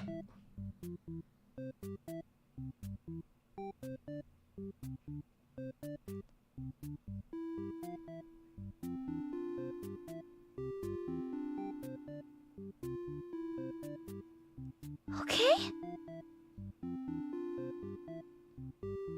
Okay? Dutiful? We could do dutiful and get this couple of endings.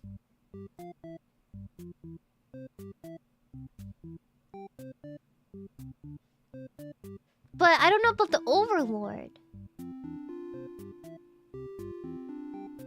Huh. What? I don't get this tree. Hold on. I don't get this tree. Dutiful. But that's like a different tree. Yeah, maybe. We need to find out what this is. And this one. So, let's see. Tyrant, disloyal, hungry. Wait, but how... Tyrant, disloyal, and hungry. Okay, let's get that. Tyrant, disloyal, and hungry? Okay, there we go. You don't need to set attributes for the character you're playing as. Don't you? You do. You do. Let's overthrow her. Okay. You agree that's time for a change of management. You and your friends suggest that maybe you should be the new overlord. You like the sound of that. Once your first act of rebellion is to take that day off like you wanted. Your friends aren't very impressed. You assure them you'll talk more about the assassination thing when you get back, which satisfies them. You sneak out of the castle to have some fun.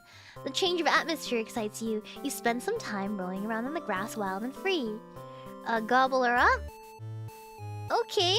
The maidens aren't the best meal, but you figure you should live up to your demon name and strike back against the humans. You start devouring the maiden without so much of a second thought and feel quite proud of that. The other humans would surely praise you with curses if they were around to see. Oh man, if only someone could have been watching. Time to find an audience for your evil deeds. You wander into the nearby village. People are screaming and running away and throwing rocks at you and whatnot. You think that's pretty rude of them. You haven't done anything yet. Oh god.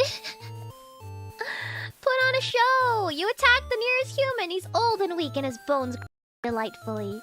Your audience screams louder. Applause!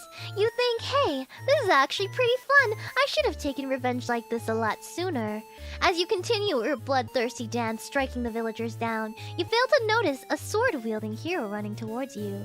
He takes you out in one swift blow. You're just a demon underling after all. As you die, you think, that was totally worth it!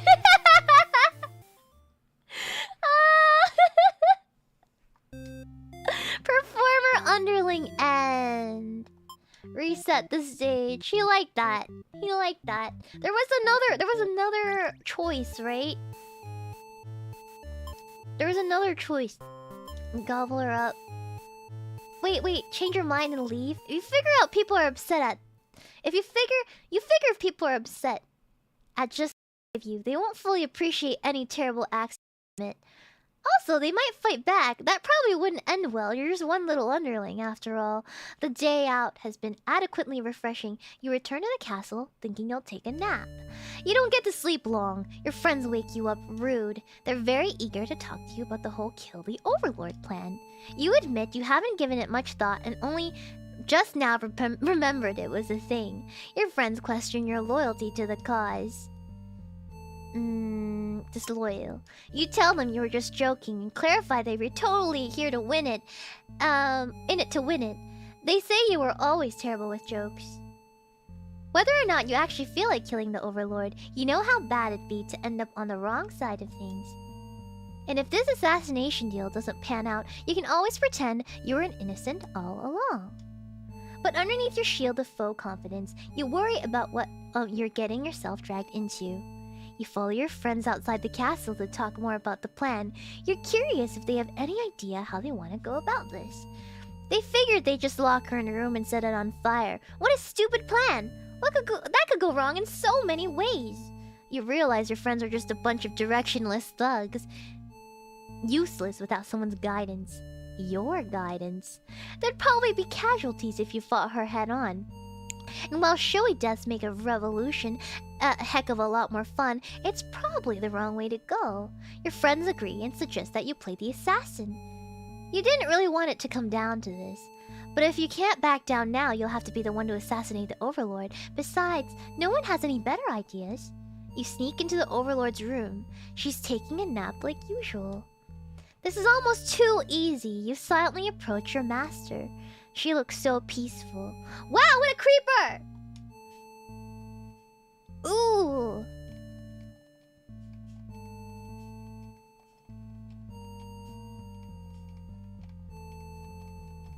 Chicken out, right? Chicken out. You don't want to kill her. You can't go through with it. You turn back to leave the room and you find your friends blocking the exit. In a panic whisper, you ask them to let you out. This seems to have been their way of testing your loyalty. You tell them this is pretty fucked up, and ask again to be left out. The Overlord stirs in her bed. While your head is turned, the demons shut the door. You scramble into the Overlord's closet to hide before she wakes and sees you. There's nothing you could possibly say to explain this and survive.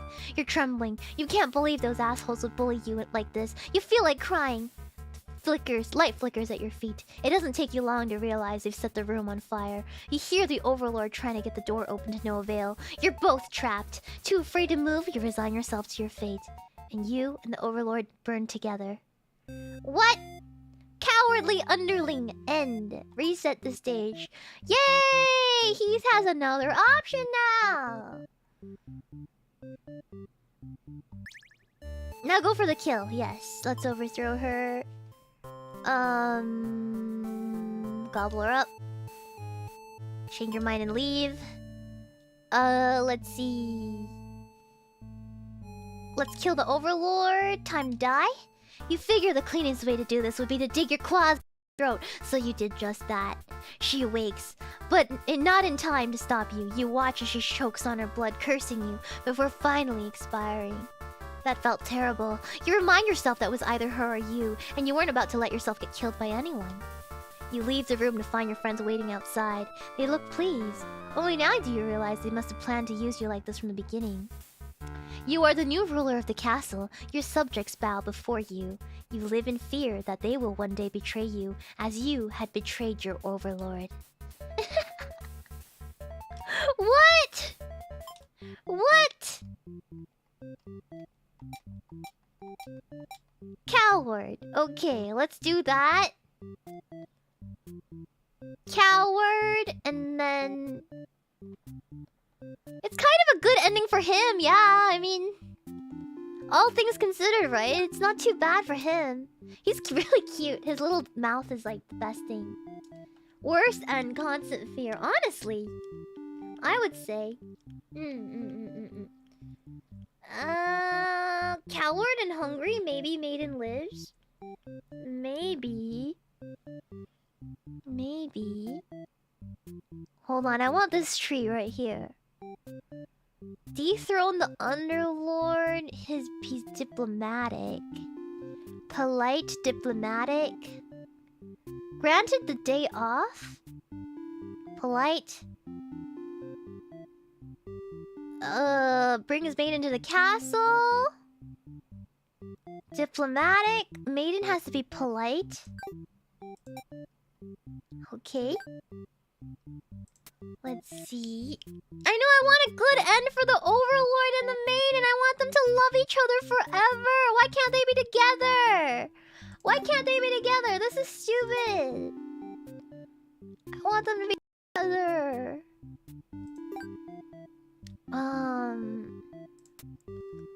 Possessive. Okay. And go here. Alright. She's surprisingly cool with it. Nice. You set out on your adventure towards a castle. The change of atmosphere excites you. You're going to hear her out. Okay. You go take a nap because you're getting along. You don't get to sleep long. Okay. Then you're going to be not so bad. Wait, what? What? Wait.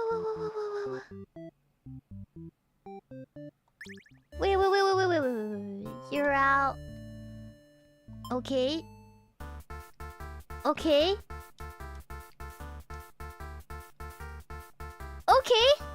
She flinches, give you enough advantage to take her down. You rip the Overlord apart until she stops moving. That was messier than you would have liked. The maiden mutters something from the corner. Thank you for saving me. It wasn't your intention, but it sounds like you did something heroic. You tell the maiden to go home. This place is dangerous. She follows your advice and leaves the castle. Your castle. You are the new Overlord. What?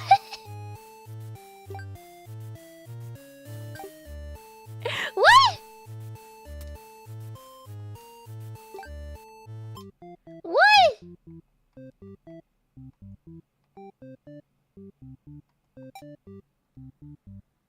I mean, yeah, and good ending for the underling, I suppose. How do you get this one? Dutiful. Tyrant. So you want tyrant? You want... Okay, hold on. You want dutiful? So you want to... Tyrant. Underling gets involved. He's gonna be disloyal. Hungry. He gobbles the maiden. Returns the castle. Okay, and then he probably gets killed right here. But we need the ending anyway, so we'll go get it.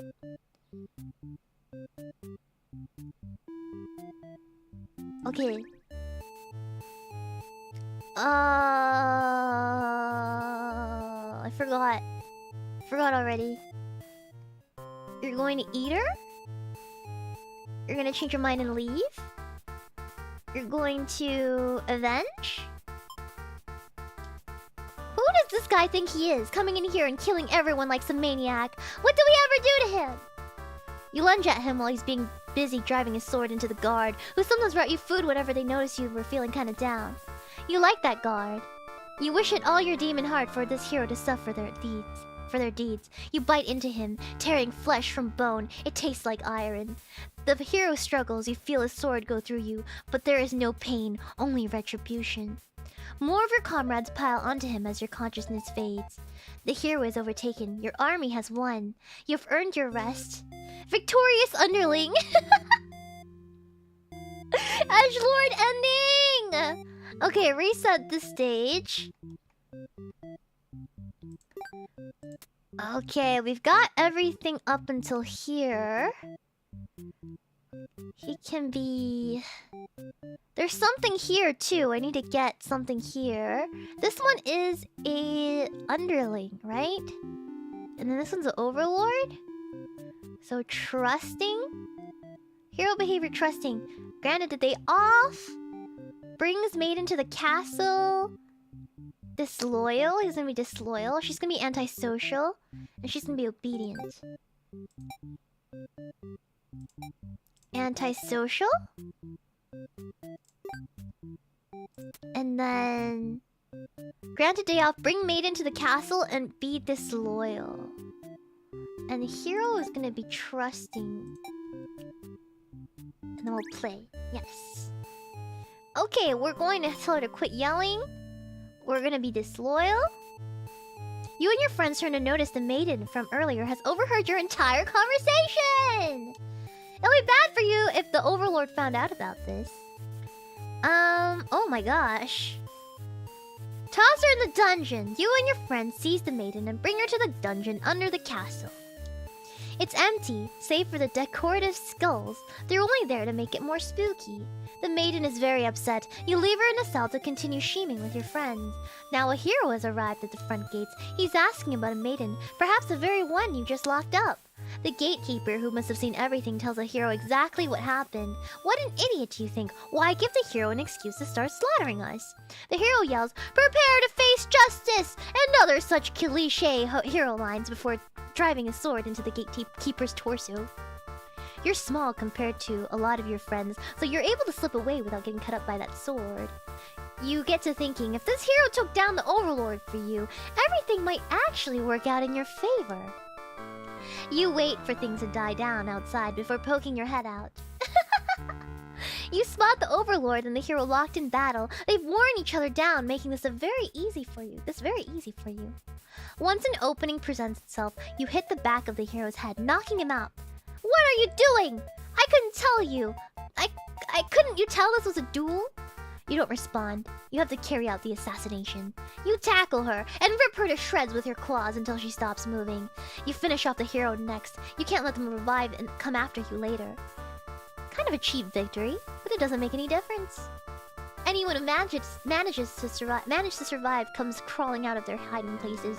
You are the new ruler of this castle. Your subjects bow down before you. You live in fear that they will one day betray you as you had betrayed your Overlord. Didn't I get this already? Or no? Was that...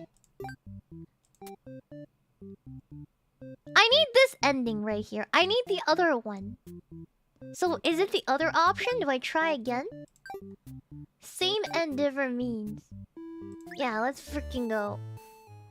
We're gonna tell her to quit yelling. We're going to be disloyal. We're going to use the maiden for killing practice. This is just the way it has to be, you declare, before jumping her and clawing her guts out. It turns out you're already an expert at ending lives. Your friends call you a show-off. You go back to the castle to wash off all the icky human blood. As you're finishing up, you hear the sounds of battle outside. A hero has come. Seeing the dead maiden must have made him pretty angry. You get to thinking, if this hero took down the Overlord for you, everything might actually work out in your favor. You wait for things to die down before poking your head out. You spot the Overlord locked in battle. Okay, that's the same thing, right? It's the same thing! But how do I unlock this?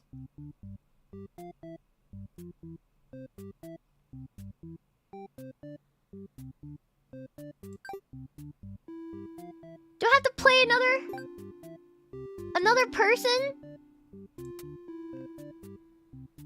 Need a new maiden trait. Okay.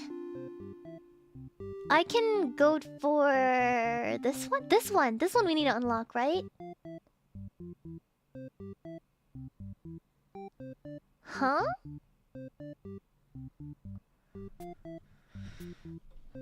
But this behavior we don't have yet. So how do I unlock another underling behavior? Huh? We don't... I can get this one. Possessive diplomatic? Possessive diplomatic? Possessive...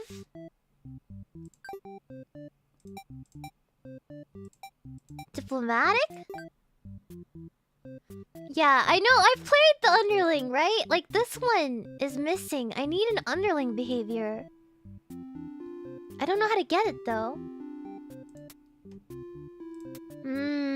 Yeah, the underling... I need the underling so bad. So how do I get this one? I've unlocked all the other bad ends.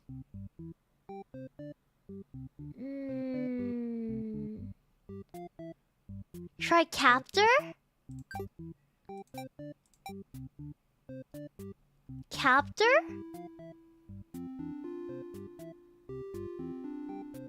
Maiden's bottom route? Yeah, I need to get this one. This one. So disloyal. So I need disloyal. Disloyal.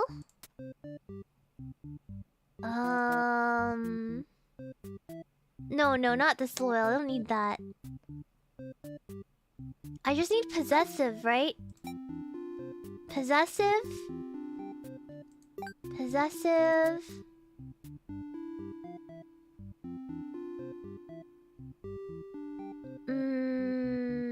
Antisocial? Antisocial works. Stay diplomatic. Okay? And then... yeah, underling's finished. Then why is it...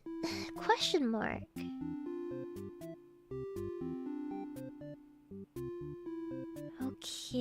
Okay, let's try this one. Wait, hold on. That was maiden, right? Yeah, that was maiden. No. Okay, let's play maiden. Okay, let's shout.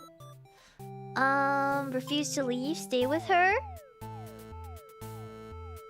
But the Overlord objects to the hero's suggestion. You tell her you plan on returning soon. But she isn't having it. You feel nervous. The hero puts on a brave face for you. If you won't let her go, maybe you demons are evil after all. And if you are, I'll be forced to vanquish you. You leave me no choice. The Overlord suddenly jumps the hero. She tears into him with her claws. You want to cry out, but the scream catches in your throat. You watch because you can't look away. Had she really been lying to you all along? You wonder, is this your punishment for questioning the divine plan? The Overlord approaches you now. You back yourself into a corner. Her expression is complicated. Being captured by the Overlord in a horrible way like this was your destiny after all. She vows to keep you very safe from now on. You're afraid to find out what that means, but there's no one left to save you. You belong to the Overlord now. I'd say that's a happy ending! I'd say that's a happy ending, baby! We need this ending. We need this ending. Decent enough, right? Heroic and dutiful. Heroic and dutiful. Antisocial. We need this one. Antisocial. Obedient. Leave when told. He's dutiful. Returns to the village. Oh, no, I don't want that. I need this ending. Dutiful, heroic. Okay. Dutiful, heroic.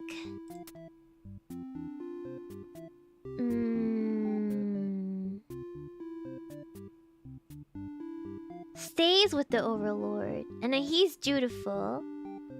Okay. I think we can get that. Yeah. Okay, let's do that. Yeah, there we go. Skip, you're going to introduce yourself. Okay, you're going to go back, right? No, you refuse to leave? The hero suddenly dashes towards the Overlord, sword drawn. Oh!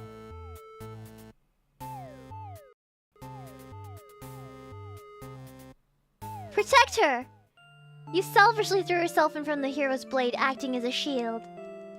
It's funny you think. You never could have imagined this would be the way you die. The roles are all switched around, but it feels right to you somehow. You're glad your destiny turned out to be saving someone rather than being saved yourself. As your vision fades, you hope that everything turns out alright for your new friend. Sacrificial! I think this is the new one, right? Yeah, the martyr is a new one. I think we can unlock the new things now. Yeah, hold on. Yeah.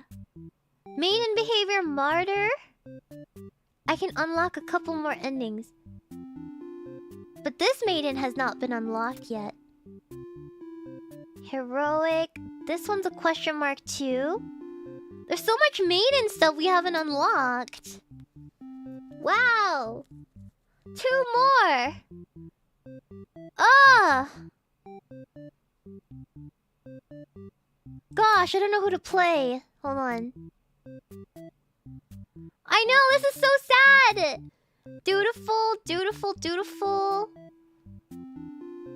Dutiful. Hero finds a maiden. The overlord is upset. Okay. Heroic, heroic and dutiful. With her as martyr. Heroic and dutiful with her as martyr. And then... Need maiden and an overlord? I don't think the overlord needs a trait here. Yeah, I don't think the overlord needs a trait here. Slay the overlord, and then she's a martyr?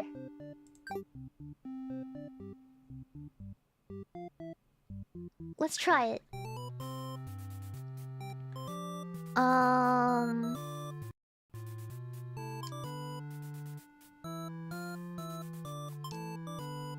Destroy the overlord? Okay, she has sacrificed herself to protect this demon. It takes you a moment to recover from the shock. The overlord wails. Why did you do that? No! You're not sure if this question's being directed at you. The overlord strikes you in a vengeful rage. You parry, and she is slain. Oh! Oh! Your sword feels heavy. You look at your hands, your clothes. Blood. So much blood. You look at the fallen maiden, wondering what to tell the townspeople. Why would you protect the overlord? She must have been brainwashed by the demonic magic. You pick up the overlord's head, wrapping it in your cape. Begin your long journey back to town. You must say that you were too late, that nothing could be done for the girl, but the overlord is slain. There will be celebration. What? What? Loyal hero. Okay. That was rough. I won't forgive. Hero sucks. I don't like Hero. He sucks.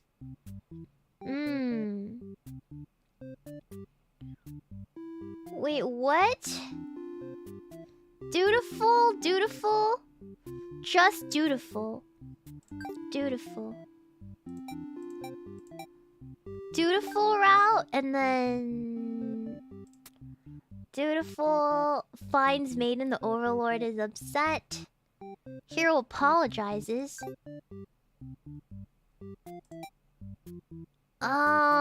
What does she do? Nothing, right? Hold on.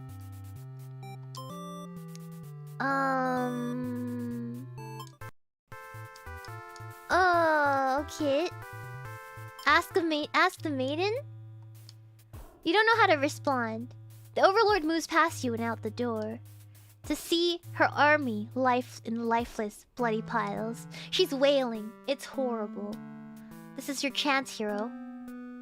This is all just a big misunderstanding. You hope she let this whole thing slide. If you could, just explain yourself. You really try, but the overlord is inconsolable. She tears you apart and the maiden watches in silence. As you die, you can't help but think you probably deserve this. Tragic hero, okay. I think... that unlocks... yeah, that unlocks that one. What about this one? I need this one. And I need one more trait. He really did deserve that. He really did. Hero really sucks. He kind of really sucks. It's the same, but you choose kill? Okay. Okay, well... okay, slaughter. Slaughter. Destroy. Okay. You smile, offering the maiden your hand. She takes it after slight hesitation. She must be surprised at how strong you are. You escort the maiden home. She's oddly quiet on the trek back to the village. She must be too shy to speak. The villagers are very pleased with what a good job you've done slaying the overlord and saving a hostage. They threw a huge celebration in your name. You are remembered for generations as the greatest hero the village has ever seen. Triumphant hero end. That sucked! That sucked. Okay, we need a maiden and a overlord thing. We can get this maiden route too. Right here. I'm still confused about this one. So she want antisocial, stay, dutiful, heroic. Dutiful, heroic. Okay. Dutiful, heroic. Stays with the overlord. She just needs to be antisocial. And then... right here? Dutiful and heroic. Dutiful and heroic. And that is... yeah. Okay! You're going to shout. You're going to stay with her. You're going to... do nothing? The hero's blade pierces the overlord and she lets out a horrible scream. You flinch. The overlord is slain. The hero smiles and holds out his hand to you, saying it's time to go home. His glove is drenched in blood. Hesitantly, you reach to take his hand. The hero guides you through the castle past the corpses of his enemies. You try to keep your eyes at your feet. There's blood everywhere. You shut your eyes, but even then you can't escape the smell. All of this was because of you, wasn't it? You exit the castle, and the hero leads you back to the village. Everyone celebrates the hero's great triumph over the demons. You feel sick, but you take part in the festivities regardless. Complacent maiden end. Okay, that was definitely not great. That was bad. We need these two endings right here. So we need her to be antisocial, which she already is, right? Yeah. She needs to be antisocial. She needs to be obedient. Obedient. He needs to be trusting. He needs to be trusting. And then... she returns to see the overlord alone? He needs to be unloyal and captor. Unloyal? Disloyal and captor? So... all I need to remember is I need to make... obedient... and then return to the overlord? Okay. They're all... it's bad ending theater, so it's all bad end. Okay. You stay with her, right? Wait, no. I did this wrong. I forgot! Antisocial... Oh, leave. I have to leave.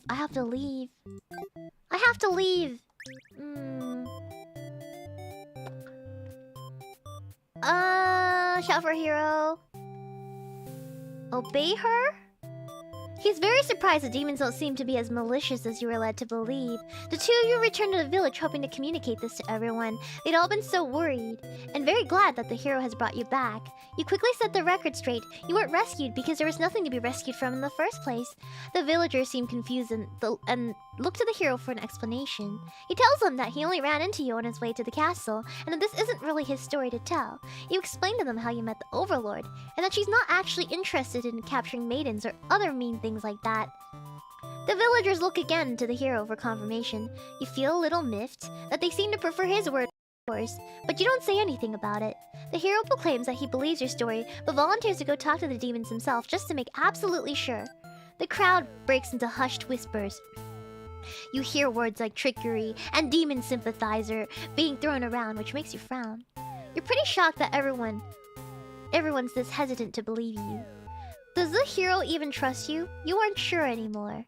An old man implores the hero to go speak with the overlord immediately. He says that you should be held prisoner and considered dangerous until the hero arrives.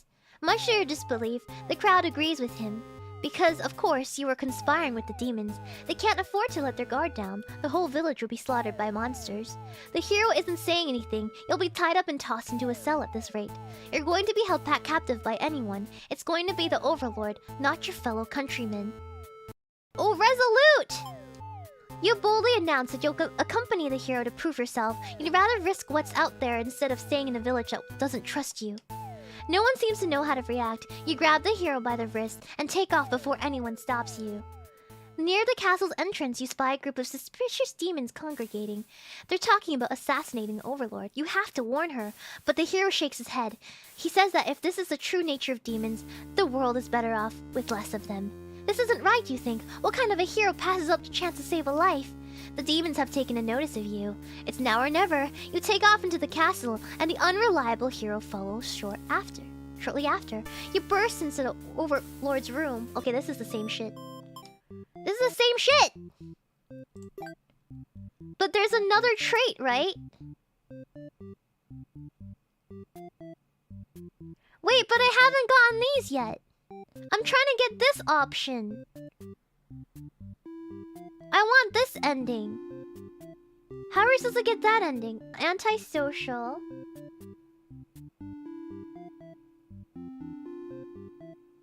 Huh? Maiden needs to be obedient. Oh, okay. But that's what I did. Is he trusting? He's trusting. Don't bring the hero. But the hero needs to be there. You need to cross this path to get to this tree.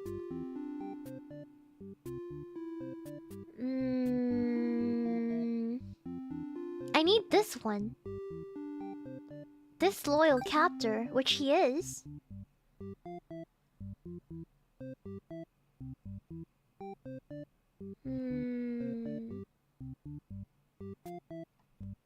Maybe antisocial? No, but you need antisocial.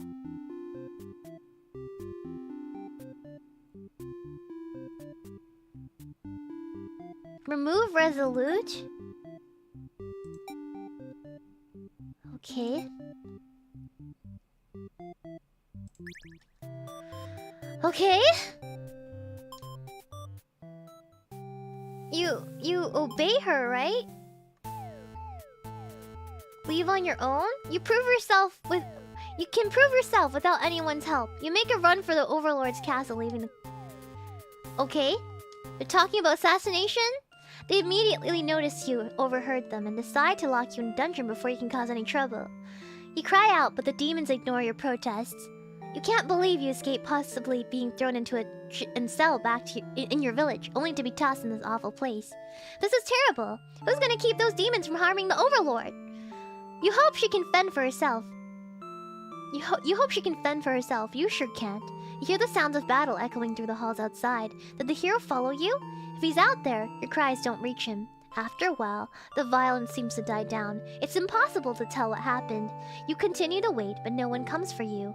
Unable to escape, you rot in that cell. Wow! Okay!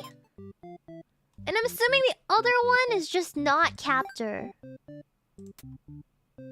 Yeah, it's just disloyal.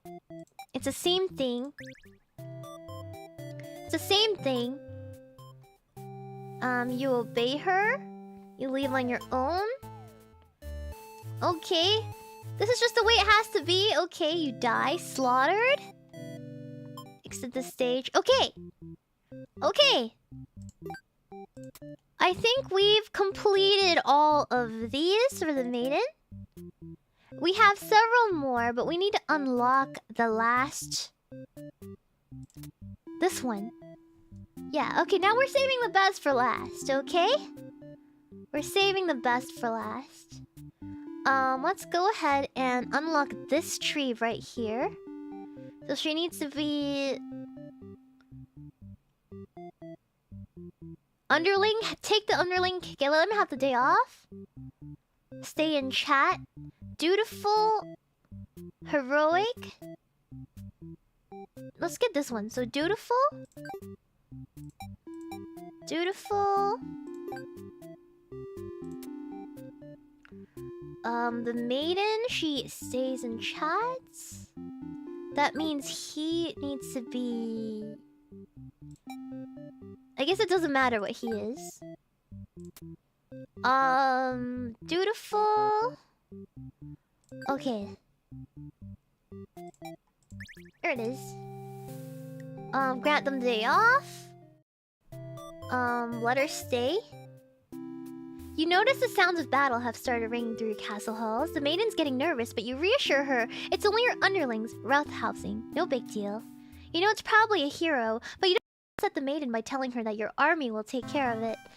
It isn't long before the hero bursts into your room. But he shouldn't have made it here. Why didn't they stop him? The hero just stands there unsure of himself. He's covered in demon blood. As the maiden speaks to him, trying to explain the situation, you move past the hero and out the door. You're not thinking clearly.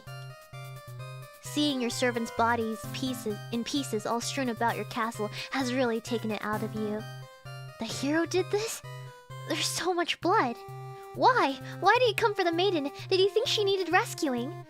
There was no one for this hero to save here. There was never any harm meant to anyone. You were just talking to her. Why has it turned out like this? The hero starts babbling insincere apologies and excuses, realizing his wrongdoing, but you are far beyond hearing for that kind of bullshit. You have had it with these humans, always murdering your servants for no reason. You can no longer hold yourself back and lash out at the hero. When you regain control, there's nothing left of the hero. The maiden has fled in terror. You are alone.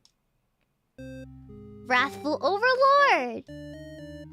Okay. Okay, that was very upsetting. That was very upsetting. Okay, so let's go to this tree now. Let's finish this tree.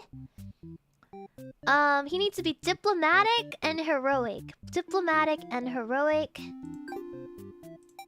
Diplomatic. Oh, Lumi! Lumi-senpai! We're only here for another 20 minutes, but welcome, guys. Thank you for the raid. Hello, everyone. Hello, Lumi. Lumi-senpai. We are here. We're playing this VN. I think that's the best way to say it. We're trying to get the final ending. We're trying to unlock the final trait right now. Yeah, we're gaming. We're gaming. Hello, hello. Heroic, diplomatic. Heroic, diplomatic. Okay, let's go. Okay, we're gonna grant them the day off. Stay for a while. He suddenly strikes, cutting through you. Hello, hello, hello, guys. How is Lumi? What was Lumi-senpai doing? Hello. What were you guys doing? You're interrupted by another human in your doorway. It's time. It's a hero. Suddenly strikes. Okay. You've gone soft. How could you let your guard down like that? How unfair. After all you've done to avoid this outcome, you can't outrun your destiny. The hero always slays the overlord. You should never have trusted a human. You watch as the hero escorts the maiden out of your castle. Captured by a demon, at least she got what she came here for. You join your army in eternal slumber. Slime Rancher! Slime Rancher, nice! It's the new one. The new one's coming out, right? Or is it already out? Slime Rancher 2? Slime Rancher 2! I care more about Slime Rancher 2 than, the other one. No, not the first Slime Rancher. I mean Overwatch. I'm more excited for Slime Rancher 2 than Overwatch 2, which is out today, actually. I was debating playing it, maybe, because, you know, it's hype, but, like, no. No. I don't know. My friend is actually a voice actor for one of the new characters. Yeah. So, very, very, very exciting. Let's see here. Gundam... Oh... Gundam Overwatch? Let's see.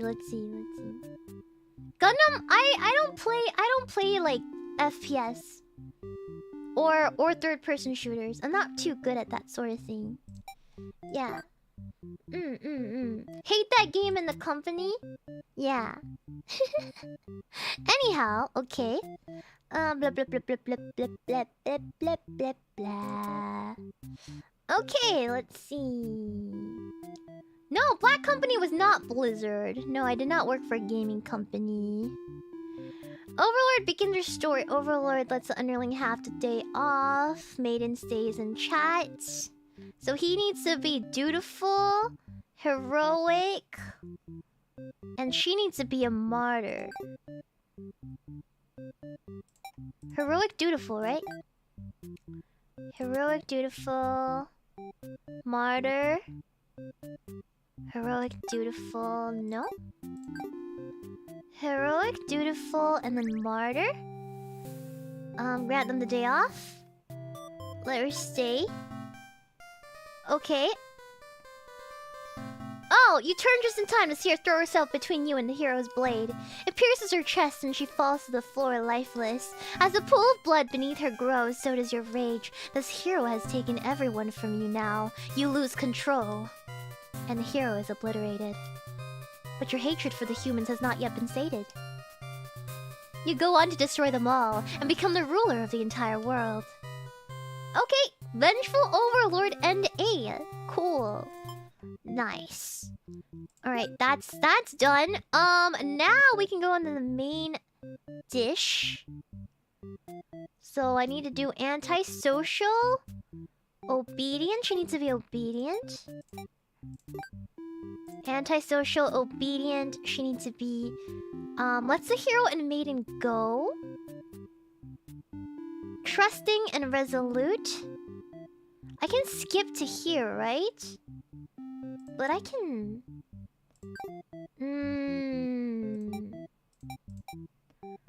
Trusting and resolute? Does she need to be obedient too? Hold on. Hold on. I'm confused. Yeah. She needs to be obedient too. Okay. And then... he needs to be disloyal. And then I think that's it, right? Grant them the day off. Let them leave, right? You'd love to have all the conversations in the world with your new friend, but having a human girl here will definitely cause trouble. You put your mean face on and tell her to get lost. The maiden does what she's told and takes her leave. You figure you may as well go to bed, back to bed now. But you don't get to rest for very long. The maiden suddenly bursts into your room accompanied by the hero. She's trying to frantically communicate something to you, but you're still half asleep. They tell you a group of demons is after your life. You still don't grasp the urgency of the situation. One of your underlings barges in next shouting that humans are liars. They're followed by another group of demons crying that everything was the first underling's plan. Everyone's shouting over each other now. It's very annoying. You yell at all of them to shut their traps. You have no doubt that your servants would let their ambition cloud their judgment and lead them to try to take your throne. Regardless of who led this conspiracy, I have no choice but to punish everyone to keep you all in your place, crushed beneath my heel. Yes!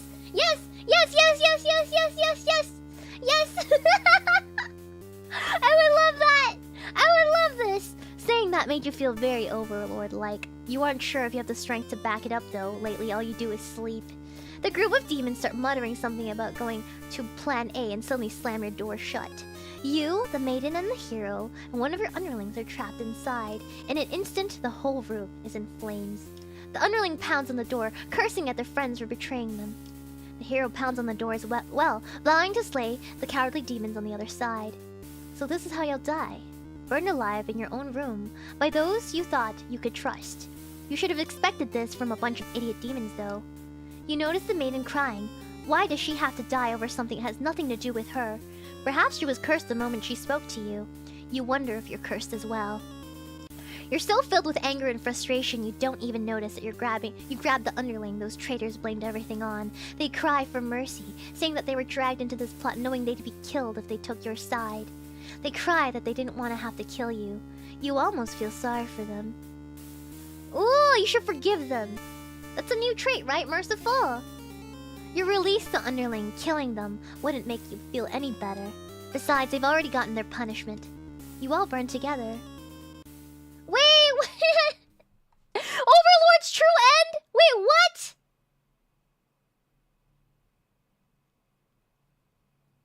Before you're taken back to reset the story once again, you pause for a moment. True end, you say to yourself. What was the point of all my effort if the true ending is this terrible? You must have forgotten where you were. Bad end theater. Is the pain settling in? Ooh, but you should have been well aware of what you'd been shown when you entered this place. It's a problem I've seen quite often. At some point, you grew attached to my little cast. You started to relate to their flaws, their plights. You started wishing for their happiness. But you aren't going to find that here in my theater. My lovingly crafted labyrinth of suffering. Anyways, I hope you'll pardon the interruption. You're making great progress. The choice to continue on to the next ending is always yours. I'll leave you to it, dear guests. What?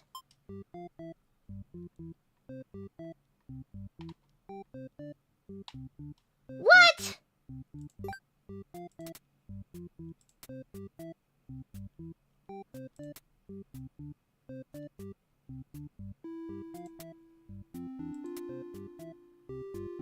What?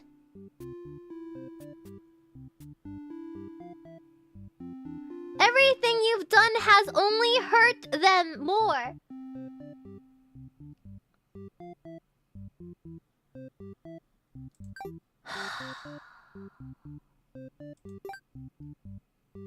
It's the same tree, right?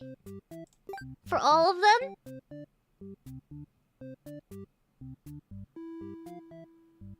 You can break the cycle? You can?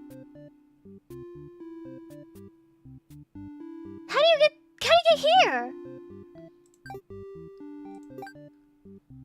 What?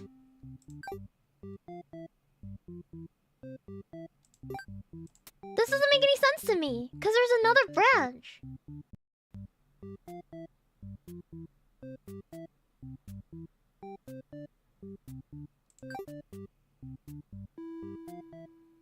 This is secret true ending? Do I have to play everyone else to get it? Oh, okay, hold on. Okay. Okay. No, I already messed up. Hold on, I have to let her go. Hold on. I have to let her go. She better go home. Okay. You take retribution? Okay. Okay, spiteful? Spiteful overlord end? Okay, reset the stage. Yeah, she's cleared now. There's 2 more endings here, though. This is the same, right? Antisocial? Antisocial? Okay. It's the same. Antisocial...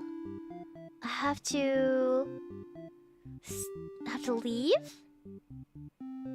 He needs to be trusting? Disloyal? Merciful. Okay. I think this is how it goes, right? You obey her? You grab the hero and run? Okay. You'll burn together? Maiden's true end. Everybody just burns together!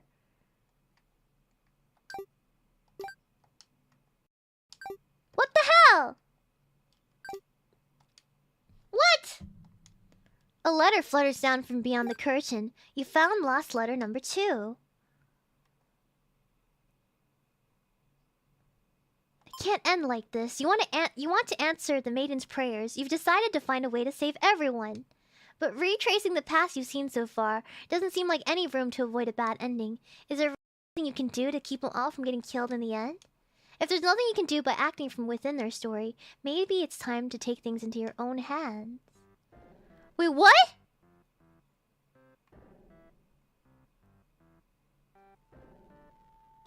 Wait!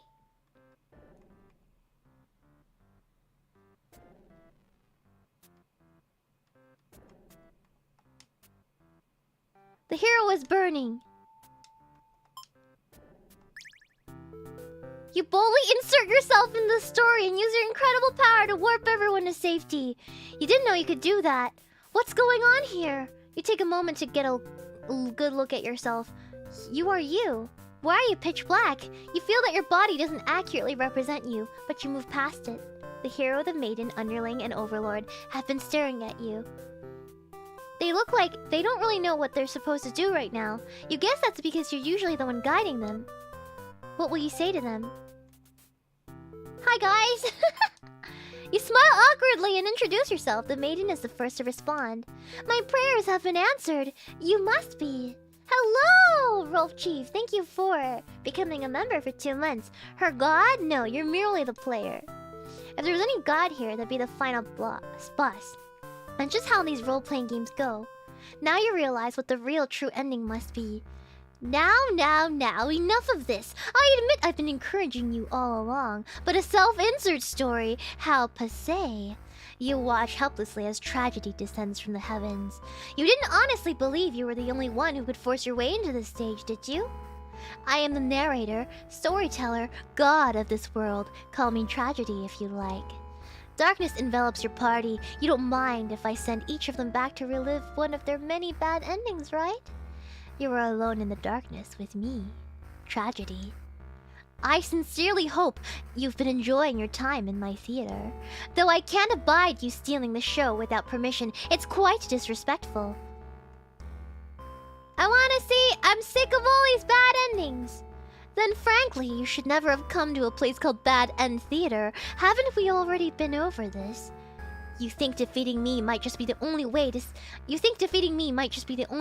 a better ending. It's all that's left for you, isn't it? Well, this does sound like it could be entertaining. Show me what you've got. Time to fight God! We're fighting God! The stage is set for your final battle against me, the god of this world. What will you do? How will you fight against tragedy itself? I'd love to see it. I will attack. You try your best to tear me down, but you can't seem to do any damage. You don't truly exist in this world, after all. Oh, is that all? You'll never defeat me like that. Wait, let me try that again. Attack! You try your best to tear me down, but you can't seem to do any damage. Perhaps you don't understand just how outclassed you are here. Holy shit! Behold, my beautifully tragic tales. Doesn't seeing all of them again make your heart ache? You've witnessed 36 of my painstakingly crafted endings. Your heart does indeed ache for these characters. How could you want to put an end to all this? Do you truly care for them that much? They're still suffering backstage, you know. It's a shame they couldn't make it here to the end of the world. That's right, you came here to save them. You can't do this alone. Summon! You find the hero in his home, hunched over a sewing table. Your sudden intrusion scares the hell out of the poor guy. Are you some kind of demon? You explain that no, you're not a demon. How can you explain this in a way a hero can understand? Instead, you ask what he's sewing. Oh, this? I craft all my own hero gear. You sense his pride in his hobby. You wonder if the costumes are what attracted him to the role of hero. Would you like some clothes? You don't seem to be wearing any. You remember the state of your body and decide that yes, some clothes from the hero would be nice. He is overjoyed by your answer. Apparently his outfits are too gaudy for the other townsfolk, so no one else wants them. The true end for the hero suddenly becomes clear. You offer to change his fate. I could make a living as a tailor rather than a hero. Please, tell me what I can do to reach that dream. The hero will now fight alongside you. He's a cosplayer! I agreed to follow you, but I didn't expect to face something like this. The hero has arrived. We really couldn't have a final boss battle without him. You're the only one who's been killing us, murderer. I can't truly call myself a hero unless I see you defeated. We'll see about that. Tragedy attacks with a terrible fate. Hero. How will you fight against tragedy? I will summon. Another one of my friends. You happen to find the maiden as she exits the church. her heart set on meeting a demon.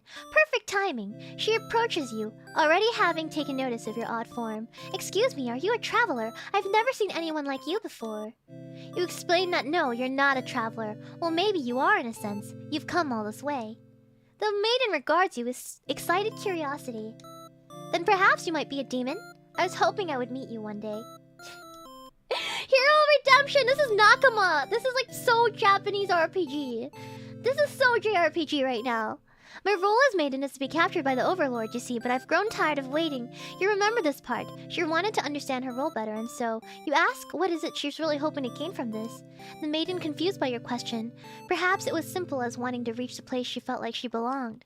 The true end for this maiden suddenly became clear. You offer to change her fate. If there's something I can do to find fulfillment, then please guide me.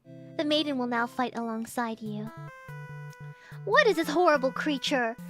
You wound me, dear maiden. Is tragedy really such a terrible thing to behold? I remember now. I remember all the awful things you put us through.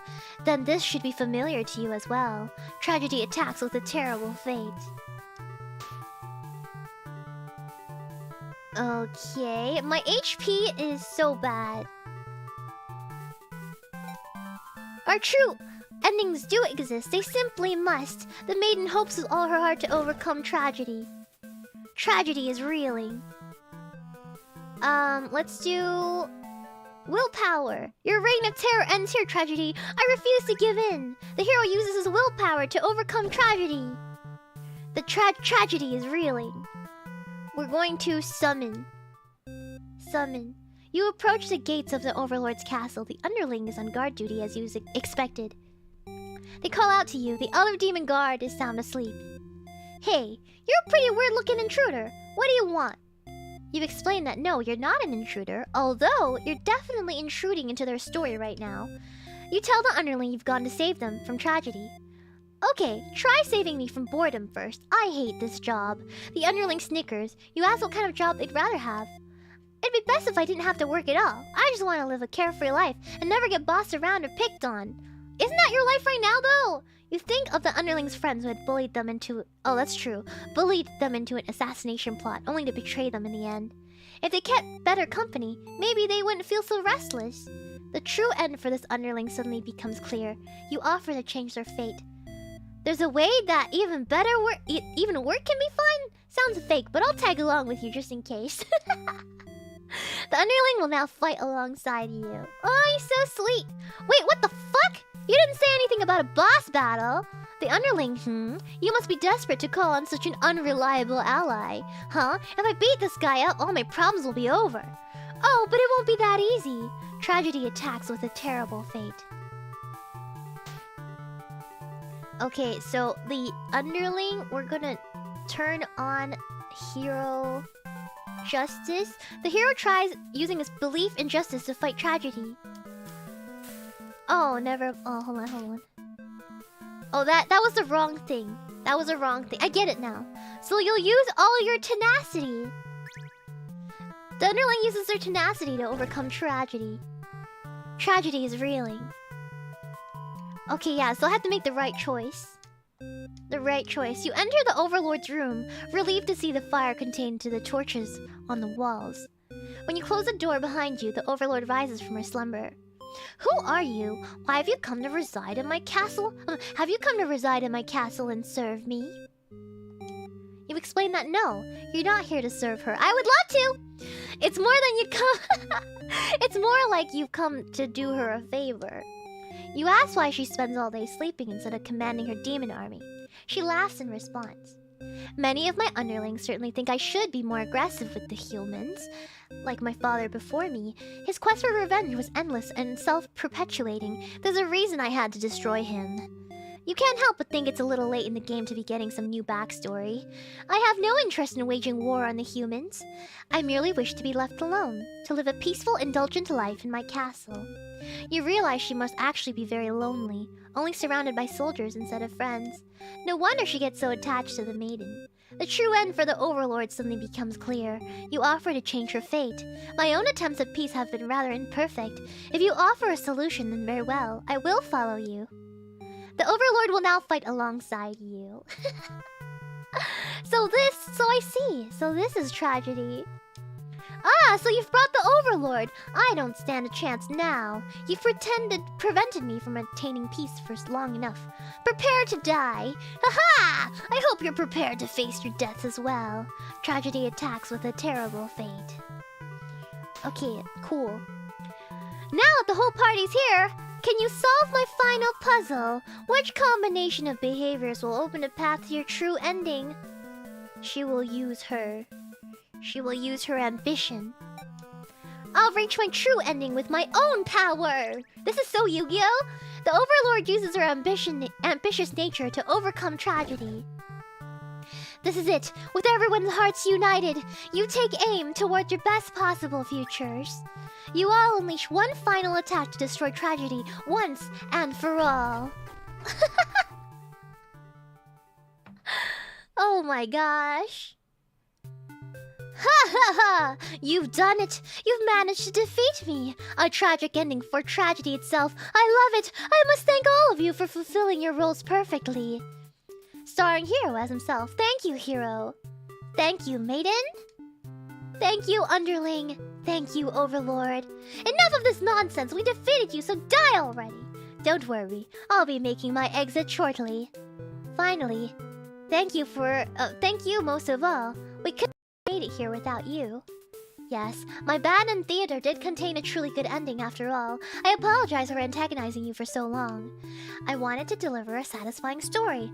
Was I able to do it? I wonder. I'm satisfied. Thank you. I really appreciate that. Happy endings shouldn't always come easily. Reality is not so kind. But you've earned this one. So here's your true ending. Oh, true ending! Let's go! Yay! Oh, he's kind of a dramatic guy, isn't he? Kind of a dramatic guy. Nice! That was a cute little game!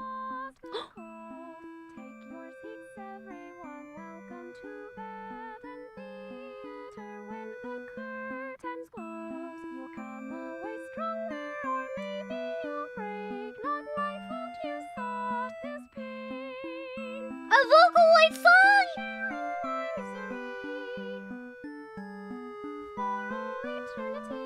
A Vocaloid song! What an ending! Oh, that's a good song. Whoa, that was really good! To your true end. Ah, everybody got a happy ending. I don't know which Vocaloid this was. Wow, I can finally exit the theater. Every VTuber freaks out when we hear Vocaloids. We're simple weebs in the end. We're simple weebs in the end. And that concludes Bad End Theater. Thank you so much for tuning in today. I really appreciate it. Yeah, that will do it for me today. I will be back in like 40 minutes. On Twitch for some Witcher. So, yeah. Sorry about that. I know I streamed for a very, very long time, but I will be on Twitch in like 40 minutes. For some Witcher. Thank you so much for talking to me today. All that time. I hope I didn't make all of you uncomfortable. I hope you guys understand that even your boss has bosses, and we have to do things that we don't want to do a lot of the time. So I really, really, really appreciate it. Thank you so much. Thank you. Thank you for the Zatsu. Good end stream. Thank you so much. And Otsushina! I will send you guys off to somebody else's stream. But if you guys want to join me on Twitch for another chill gaming stream, you're welcome to. You're always invited, but of course, no pressure, alright? I know you guys want to watch other people today, so completely understand! Thank you! We will raid somebody. Let's see who to raid. Let's see who to raid. Hold on. Yoto, thank you for the $2 super chat. I didn't catch that. We don't have to be maidenless.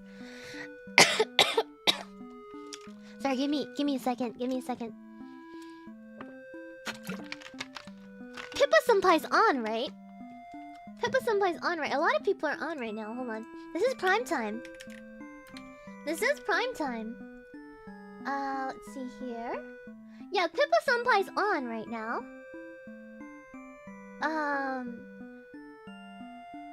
But Irie is also gonna be on soon. So, Irie is on right now. She has a waiting room. She has a waiting room for Lobotomy Corporation. Yeah. We'll plug Irie.